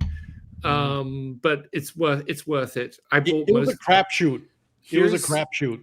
Yeah. Here's what I'll say. Oh, sorry. Go ahead, Danny. No, I was just gonna say, I've got a couple of the Mercury that he did. Oh on God, those Clarity. are so good. Yeah, not on Clarity. I don't have them on Clarity. And they're phenomenal. No issues whatsoever. You've got the Mercury on Clarity. Yeah.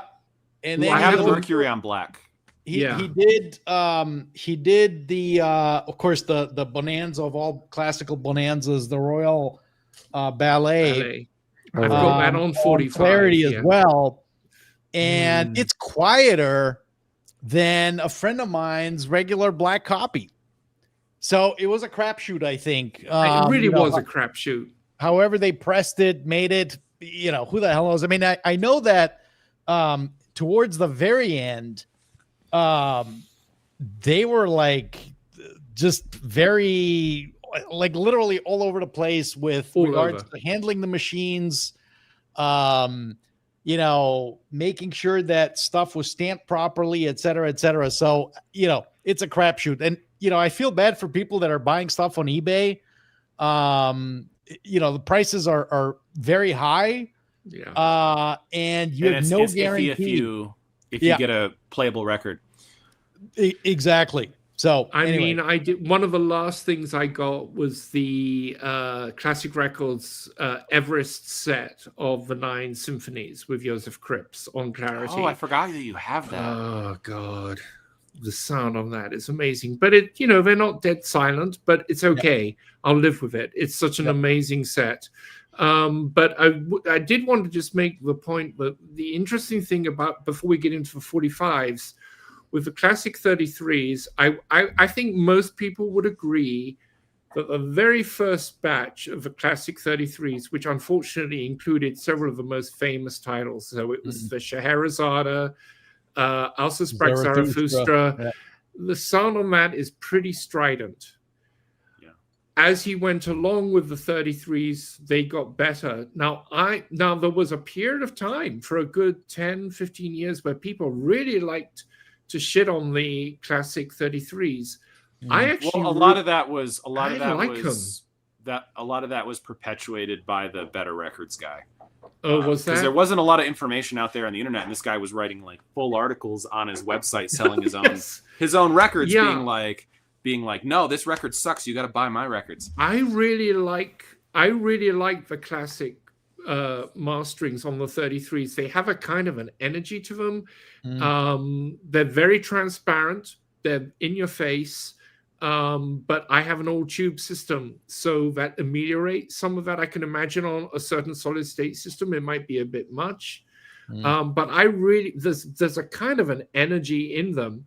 But I always felt that when you went to the 45s, there was just an extra level of refinement to the sound over the 33s. And then when the APs came along, I got a few of, well, they ended up getting pretty much the full run of the APs. It's a different sound from I thought Ryan did a great job with the APs. It's just different. It's just different.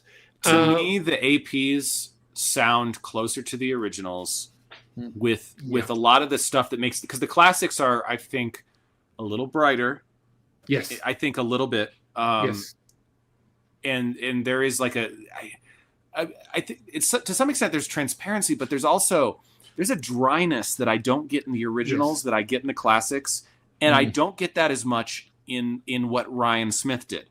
And I think for the titles that were redone in the 33, I think the stuff that AP did settled a lot of the debate on the 33s. I think a lot of those AP 33s are the definitive 33 version, but man, I only have a couple. I have like 2 RCA Living Stereo of the Classic 45s, and then I have what is probably one of the best sounding records in my collection, which is 245 records of one of the Mercury titles, which is the Alvarado del Gracioso with Perret and Detroit. Yes, and which for some reason leaves off La Valse. I have no idea why they left that off.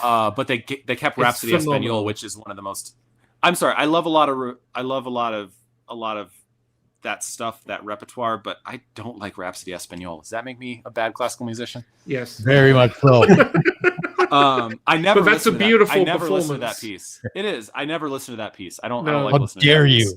But the classic, the Classic Records 45s of the Mercuries are phenomenal. Yes, because they had Wilma Fine involved. She was working with Bernie Grunman to do those transfers. And man, if Chad has those plates, my God, he does. But the problem is Tom Fine. Yes, Tom Fine, and they do those awful digital reissues. Oh my God. Yeah, and that's a whole other side topic.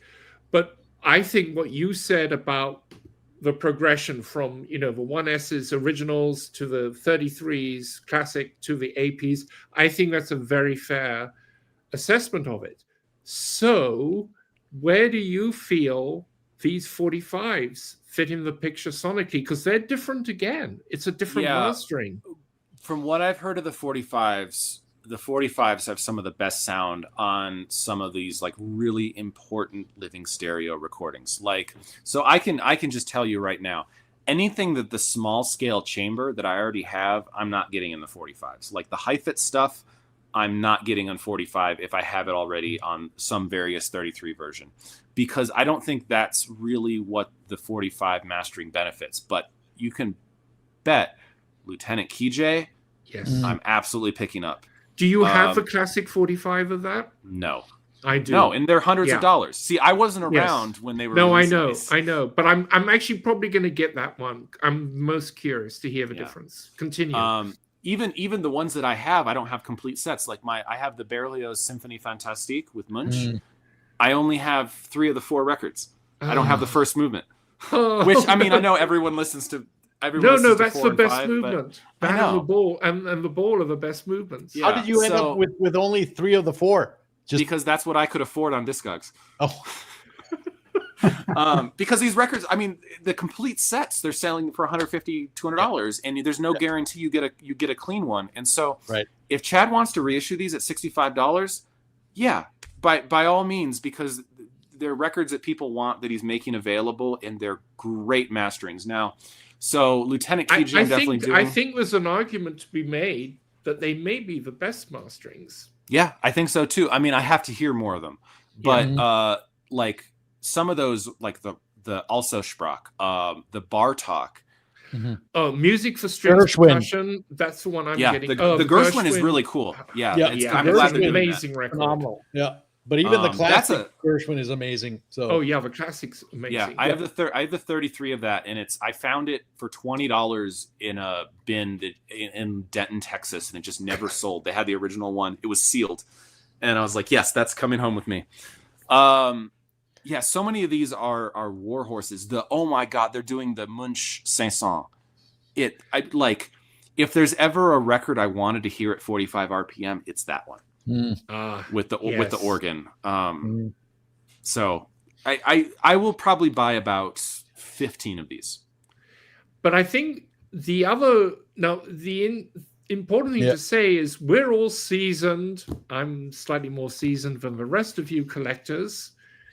But for people who are getting into classical in their 20s, their 30s, their 40s, who may have started buying the original source records and discovering classical, I think this is a bit of a no-brainer.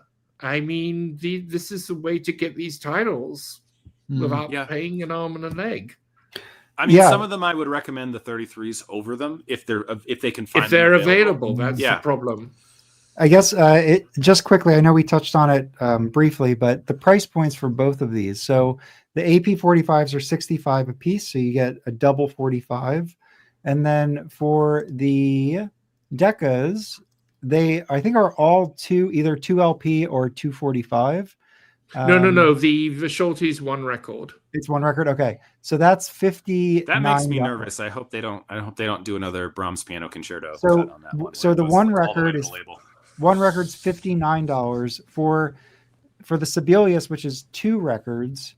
It's $74. So these are kind of the price points here. It's not cheap.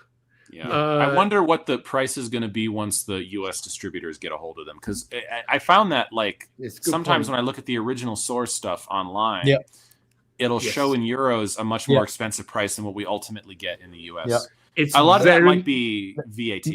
Never mind the 30% discounts and all that you can score at times on UDiscover and all that kind of the reseller. And even on Amazon, it's very important with these to could you go back to that slide, Michael, quickly? Sure.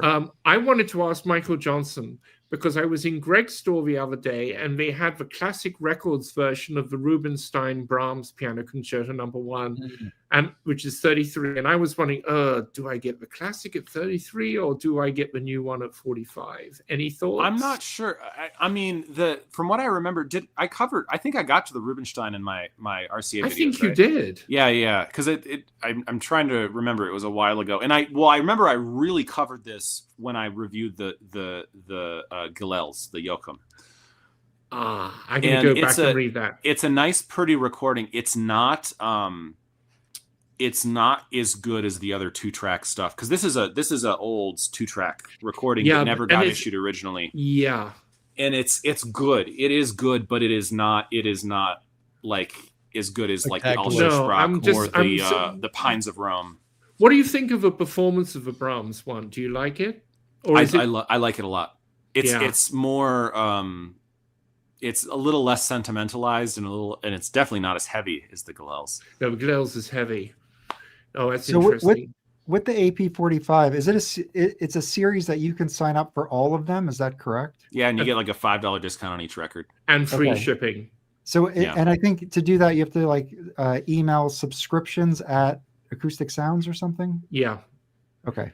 Do you want to show the list again, and we'll quickly do a quick run through of same ones which we think are really essential? I'm going to be honest. So I think I'm making a prediction here. I bet Chad saw, Tchaikovsky 1812 Overture. That'll be an audiophile hit. Let's do that one. There's no freaking cannons in that recording. No. But you could buy the Mercury. Like why? Like I mean, I know he can't do the Mercury, but like man, imagine if we could get an audiophile reissue of the Mercury. I know. As far as I'm concerned, the Rainer Bartok Concerto for Orchestra, absolutely. The Munch Burley. The other three on the top. The Power of the Orchestra, that was an early AP that Chad did like 20 years ago with George Marino cutting. I have that one. It's the one where he put the 2 records in the one jacket. It's great sounding.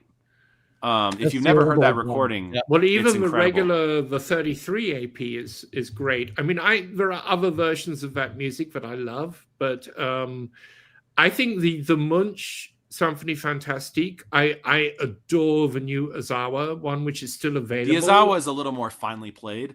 The Munch is a little more frantic. They get a little bit frantic in the last 2 movements. But it's got a wonderful feel to it. The Bartok that's my favorite living stereo. The Concerto for Orchestra. It's my favorite. Yeah, it's Bernie Grunman's favorite too. And that and the music for strings and percussion are the 2 for me, and the Lieutenant Kijé. Hey, let's face it. There's a reason they all ended up on Harry Pearson's must-have list. Yeah. Do you have, Danny, as we're going through these, are any of these your? I have all of them on 33, and I have quite a few of them on 45. And so far, I'm with you guys on picking the 33 versus the 45. I think there's definitely a handful that are absolutely spectacular on 45, but certainly not all of them. The Reiner Spain, that one is a must at 45. Yeah, but I wouldn't.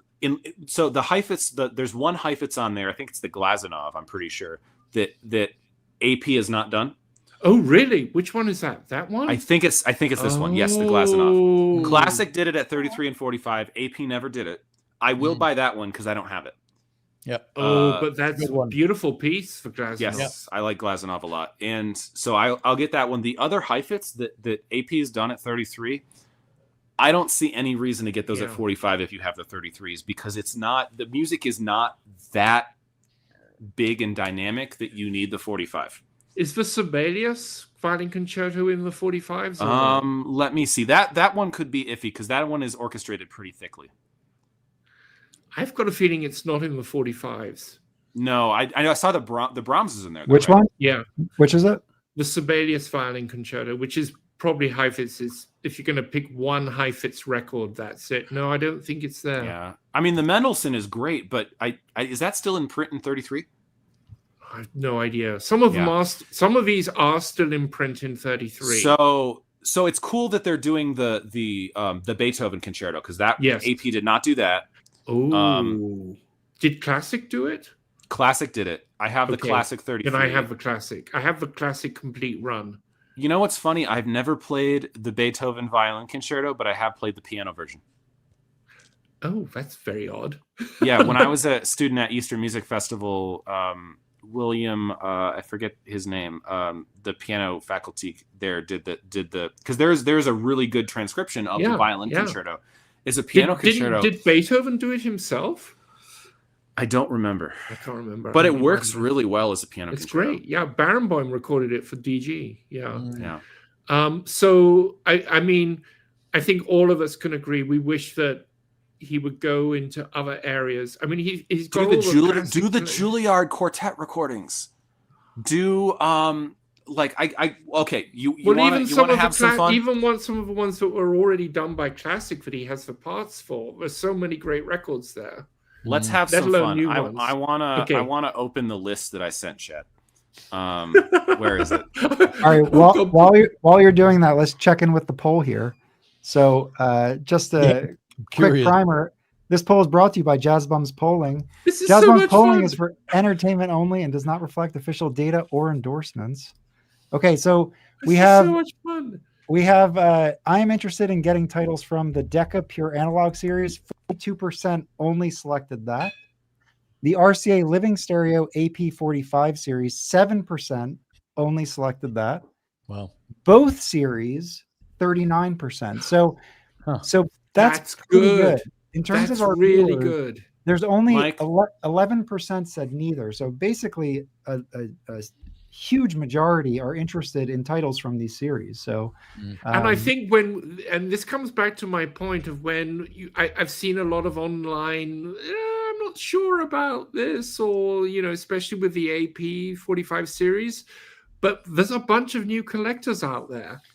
Like I mentioned, like both of your videos combined are nearly 10,000 views. I mean, there seems to be an interest in it. And then the poll, I mean, we're only at 46 votes right now, but still, of the people watching who voted, that's amazing.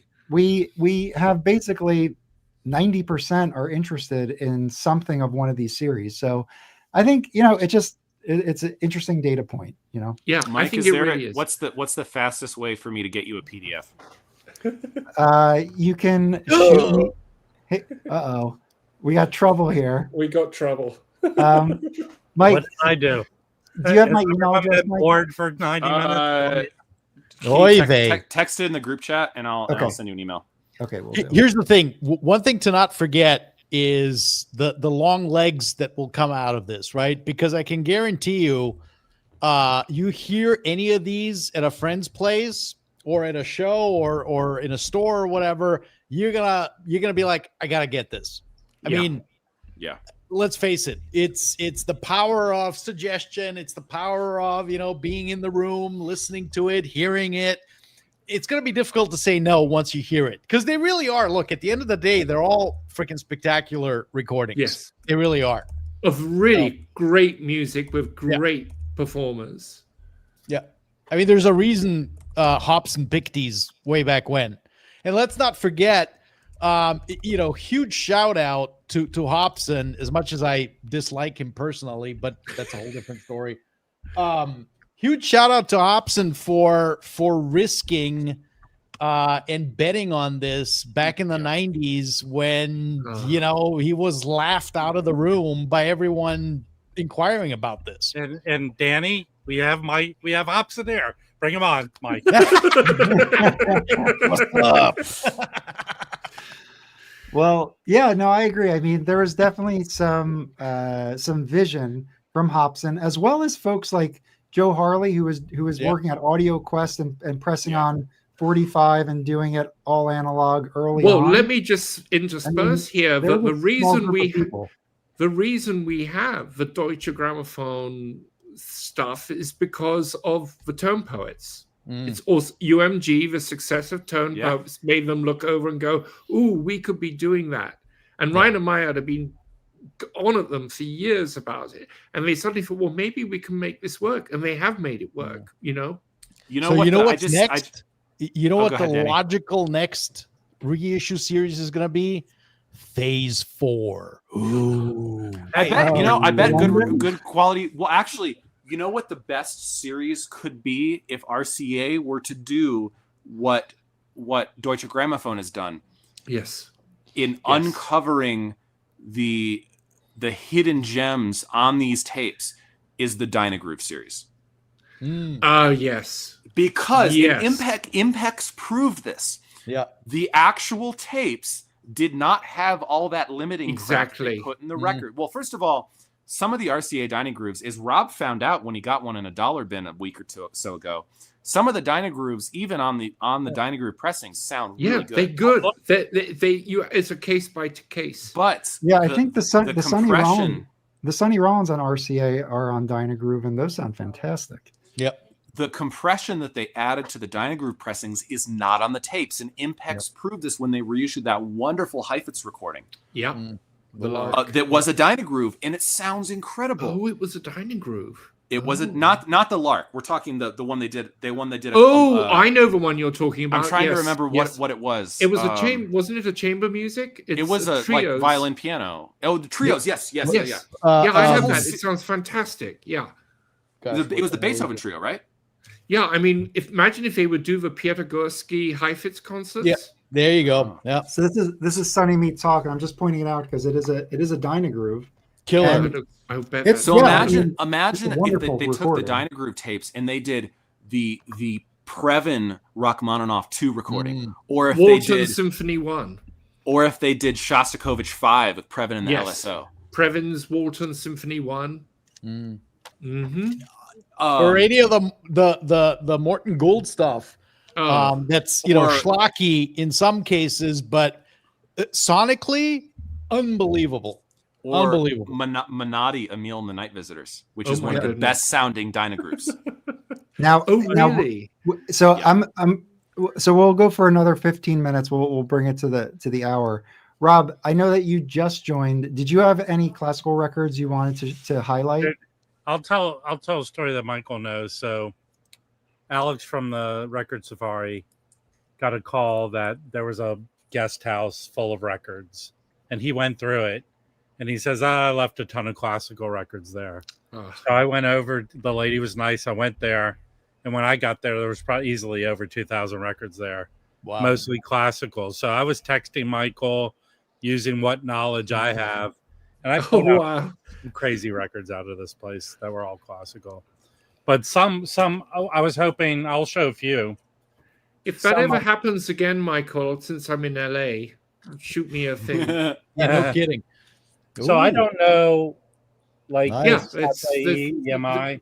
Nice. Is it a? That looks like it's a French pressing. It's a French pressing with a dowel. But those can be really nice. If that's French Especially performers, if it's a French recording. Yeah. Those will be first presses. That's probably lovely. Hey, Michael, like this, it's a trio. It's a piano. Yeah, that's beautiful. Oh, that's fantastic. Send me that, Rob, please. Here's an Odeon, but a sticker over. So would that be a German pressing? No, Or Odeon is that's the importer. That's how they would get that's away a with. British. Yeah, that's how they get away with selling the British Let's have a records as look. not. That's probably a mono. Got it. No, it's a No, stereo. that's a stereo. Oh, it is a stereo. I've seen some of those Odeon stereos with the Odeon label. It's still the British stereo pressings. MOMO. N-O. That Yeah. record collector guy in LA, he had a ton of. When I was looking through the EMI section of his store, he had a ton of Odeon British pressings. Oh, So here's they a just slap on the different label. Dynagroove. Nice. Here's a Dynagroove. Yeah. Who's that? Oh, I Where's love Baxter? Sirkin. Oh, Bach. Peter Sirkin is amazing. One of I my bet that favorites. sounds. Some of the smaller scale stuff, the Dynagroove process didn't affect much, like the piano. Well, that's what I was saying. recordings. The Sonny Rollins Dynagrooves, I think, sound very good. Yeah, it's when you get to the big orchestral stuff that they reduce the dynamics. When you have that many players, you have a huge dynamic range. Yeah. And they squash the dynamics. And we were talking about Philips before. Oh yeah, lovely. Oh, Heinz Holliger. There's a whole the best mosquito I've ever heard. Now here's He's a bit of an acquired taste. Here's Here's the thing. He's brilliant. I just don't like his tone. I just don't like his tone. I'm kind of like that. I agree with you. But here's a Dynagroove with the old RCA logo there. Yeah. I played Holliger's solo oboe sonata. It's the hardest thing I've ever learned. La Grande Don't you feel with those pieces they're just purposely written hard? They're just written to be hard to play. Yeah, but the thing is, it's playable. It's not unplayable. Right. Nice. Unlike, yeah. That have a deep groove. This is Italian, so I guess in Italy Oh. they're RCA. Have you played any of them? I don't listen to this music. What are you talking about? No, I pulled over 200 records out of this place. What's the story on who was that? Like some collector or something, or what? I think he was just like me or us, or he kept just hoarding records. He liked classical, and I heard Speak for yourself, Rob. I heard some stories about the guy from two different people. Someone thought he was dead. He was kicked out. But I mean, I pulled this out. I pulled a lot that Michael says put in his pile. This Living Stereo. I don't think you ever showed me that one. That looks cool, but I don't think that's supposed to go in my pile. No. I'm just showing the stack. I haven't even cleaned and listened to these. I mean, I found. I just pulled a stack from. Here's another one. This is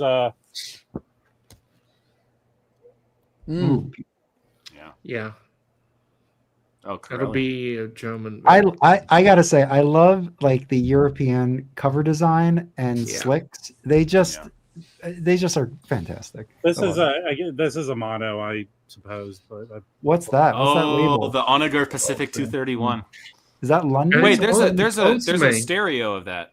There's a stereo. Is That's it, famous. or is it? Or, no, that might. Or is that an earlier recording that he did in mono? It's the same lineup. It must have been they released it as a mono originally, and then they released the stereo later, like a lot of the RCAs. Which, speaking of, Mike, I would love, if you have some time, I would love for you to pull up that PDF I sent you, because So here's the thing. I sent Chad. It's not in my inbox, Mike. I don't know. I sent it from ML Johnson. can we call tech support? Oh, let me check my. Wait. I got a message from mail delivery system. Address not found. Wait a second. Let me make sure I got the email address right. Oh my God, I spelled it wrong. No, it's wrong. You sent it to Michael House. Try it one more time. Okay. There you go. Sorry. Oh, here's some. I went to a garage sale. This will make you. This Wait, I can't record see. this record was $1 at a garage sale about a couple months ago. Oh, nice. Boom. Okay. Hey, I'm surprised that's not on the 45. But Yeah. because it's Decca. Yeah, it's a Decca. This is a yeah, Canadian. Right. Yeah. This is a Canadian press. Mike, let me know if the Killer. attachment got forwarded, because I I did got a it. forward. Yep, You I got it. Yep. There are Okay. some of the RCA Living Stereos which were recorded by Decca, and then none of them are in this group because the rights would need to be renegotiated or something like that. I'm just amazed Chad did them in the first place. Like that was incredible. That was the best. I think the best part of the Living Stereo reissue series is when he did. So I sent here we go. Chad a list in order of all the ones I would love to see reissued. I mean, What? LSC 2255, Brunhilde's Immolation with Boston. Some like the Martinon Prokofiev 7, the Claire de Luna's on there. But here's the thing. Claire de Lune. I got real because I was doing research on that that Rubinstein Brahms recording. I was doing research on RCAs that were recorded in 2-track stereo that they never got around to actually pressing on RCA. Ooh. And there's a section, if you go down, there's a section I did of some stuff. There's some Dynagrooves I wanted him to reissue. Oh yeah. Then stuff never issued as an LSC, but recorded by Living Stereo that are on 2-track from 54 to 58. I want him to do those. Oh, he's gonna jump on those right away. I mean, that would be the dream, because that would be stuff that has never been done on an audio file. I mean, some of those got reissued on like RCA Gould in like 1978, Right. but that's it. Some Some of them really only nice got stuff reissued on here. a CD. Why Like aren't Reiner there doing any- Jupiter Symphony? Yeah, and this was some Columbias that I was like, oh, maybe it would be worthwhile. So I will just interject here. One of the AP33s that's still in print that is phenomenal is the Stokowski Sound of Wagner. Yes, yes. It's absolutely phenomenal. And that's a really good record to dip your toes into Wagner. So we just have like basically 5 minutes left, and Dave just joined. Hey, Dave. Can welcome. Thank you for joining. Yeah. Can you show us some classical records? Did you pull some classical records to show? Yeah, I have a few here that some of these might tie into the discussion tonight. I'll just show them real quick. I have a little pile here of stuff I keep out to play, and then some that I still need to play. You start off with the Deutsche Grammophon stuff. These I've gotten not too far back, and I keep playing these because these are fantastic. This Bela Bartok Piano Concerto No. 1, Rhapsody for Piano. Oh yeah, the Gazzaranda. Yeah, this is one of my favorites that I've picked up this year. It's a classic recording. I know they're not from the type of tapes that Deutsche Grammophon are reissuing right now. Right. But man, if they did some Frixoy, that's like one of their best conductors they have in their roster. Yeah, and Frixoy, talking of Strauss, his record of Strauss waltzes is one of the best there is. Studio, but it's fantastic.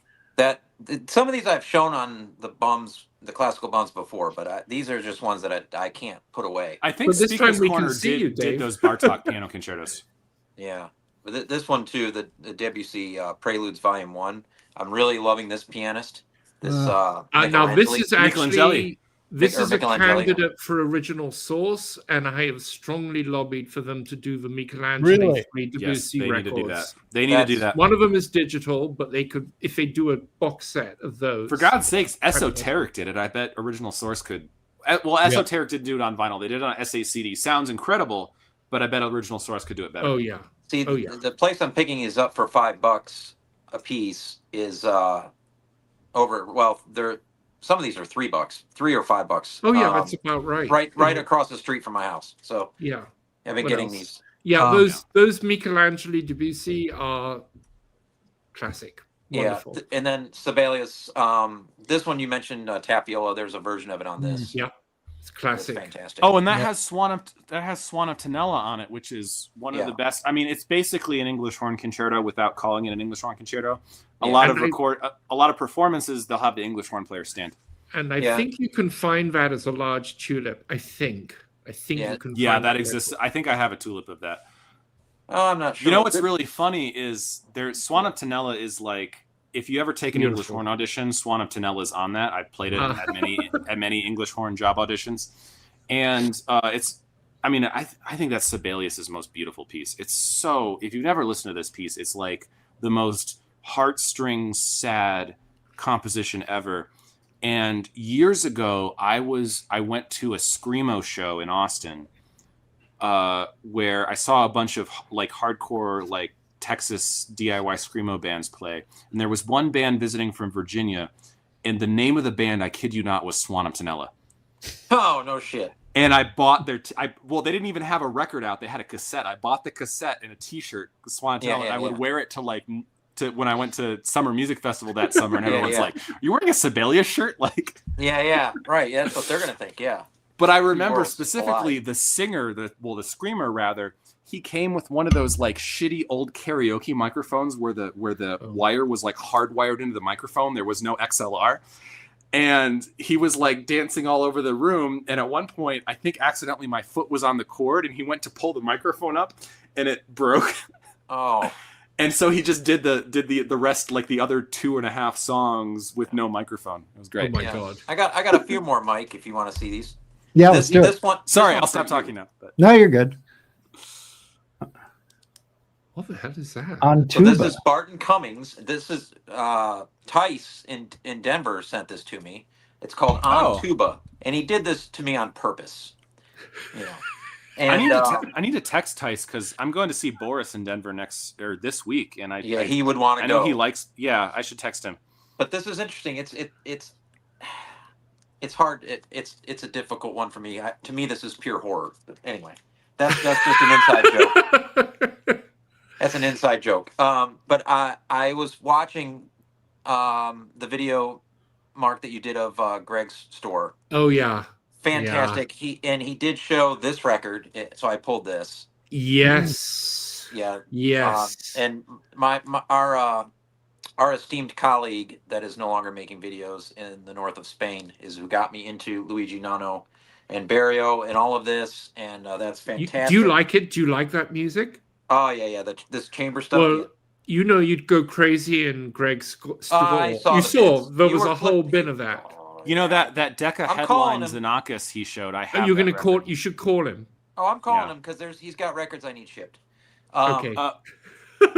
I go tried ahead. right before COVID, my last year of coursework for DMA. I tried learning the Barrio Sequenza for oboe, Oh, and I gave up about 2 weeks. And I'm like, you know what? Ooh. This is a lot of squeeze for not a lot of juice. Yeah. I think that's a very good way to describe it. Yeah. Now, Rob, who's here, is responsible for this one. Oh, Oh, Martin And Feldman. So yeah, this one. I love that cover. One to find. I'd only ever seen it once in a shop. It was in Asheville at Harvest Records on the wall, and so I didn't know the record, and I think maybe I showed a picture to Alex, and he said, "Oh, you need to check that out." When I first checked it out, that was years ago. I couldn't get into it, and I only listened to the beginning, and the beginning is just the Feldman long piece durations, but I really dig the B side, the Earl Brown stuff. It's because it's cello and piano on some of it. This is What is the label? it's What is out the there, label? but the Time Records label. Oh, Same yeah. as the same as Same as what Greg was showing in his store. Yeah. Yeah, this one's a rare record though. This one's pretty hard to find. There's your label. I had no wow. trouble finding it. Yeah, because you're looking every day. You're the I don't know, man. I can't.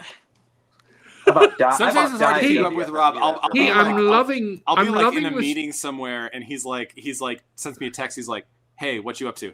Yeah. He's gonna show me some classical records. Hang on Now- a sec. Is that a Jazz Bums sweatshirt? Do you guys have merch yeah. now? Yeah.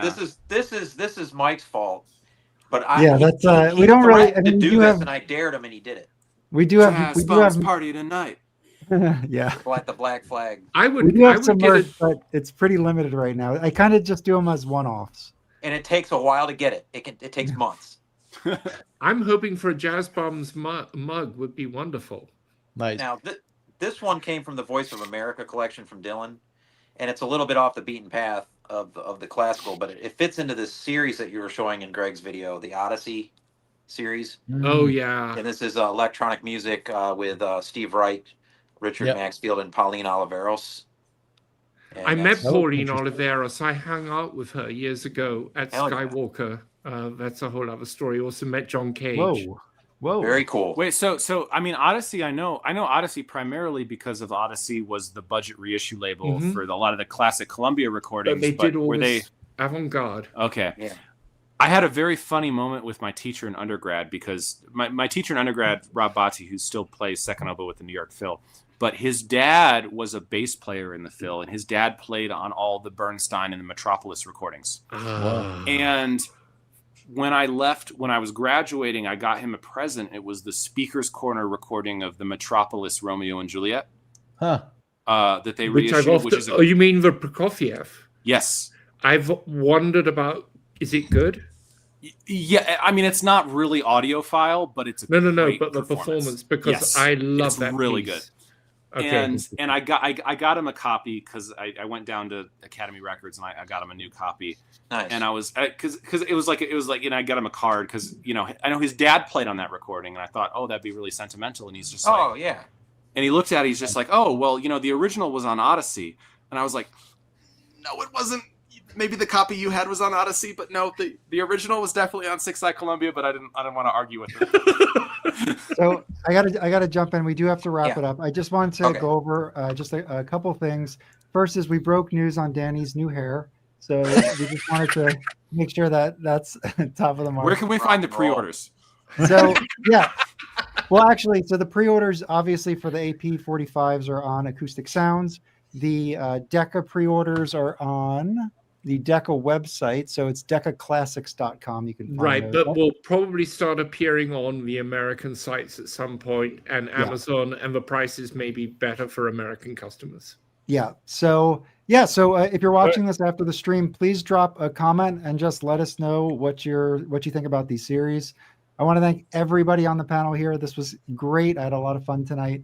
But yeah, we'll definitely do this again. But thanks everyone for joining. Thanks everyone for watching and commenting. And we'll see you guys next time. Hey, Mike, real quick. One record Yeah. everybody needs to have. All right, what's this? Which one? Everybody get online and buy this right now. Ralph Shapey, Rituals, String Quartet No. 6, and Seymour Schifrin, 3 pieces for orchestra on CRI. It's very cheap. When you hear some of this from Shapey, you'll hear the saxophones come in. It's a group in Chicago. Free jazz before free jazz. All right, Wow. Ralph This Shapey, was go get before it. Cecil Taylor. Like, yeah. Fantastic. I'll check that out. Thanks, And Dave. thank you, Mike, for hosting and doing Yes. all the necessary It stuff. was my pleasure. Thanks I for loved it. corralling us You're the into man. doing this again. It's been a while. Yeah, Yeah. we need Greg on here though. Yes. I know. Yes. Sorry, he couldn't make You know it. what? Obviously, That's one last thing. I was hoping that Greg would join. He has a website, Flowering Spikes. And if you go to it, it's linked in our description so you can get right to it. But if you're a classical collector, I mean, you could see right now, this is all the stuff he has on there. It's a bunch of classical stuff. So it's And- worth skimming through for sure. He I'm gonna does give a him lot- money over the I bought phone my soon. first order from him recently, and he graded something. It was like VG plus. It showed up. It was like looked like it had never been played. no. So And the he's- thing he's is, very good at grading. he does a new website drop every Wednesday. His video for tomorrow's drop is already up on his YouTube channel, and the condition of his stuff is immaculate. Yeah. I can attest to that. His YouTube channel is also linked below. I didn't link Rob's YouTube channel. Sorry. What? No, but you I can have find a Rob big- at the Waxed. I have And- a whole series of classical videos. Go there and watch them. Yeah. Also, Rob, you do auctions and you do classical auctions too, right? I do them, but I think I'm doing one Saturday. I think I'm gonna throw in a bunch of sealed classical records I found, like Okay. bargain bundles and stuff like that. So go over to the Waxed channel and you can find out when he's doing those. And Dave, you're at Local Bandography, always showing your killer pickups. So head over to Local Bandography on YouTube. We'll and have subscribe. the WFMU finds in maybe about a week. Yeah, Cool. that sounds good. All right, everybody. Thanks again. See ya. Thank you so Ciao. much. Later, guys. Bye.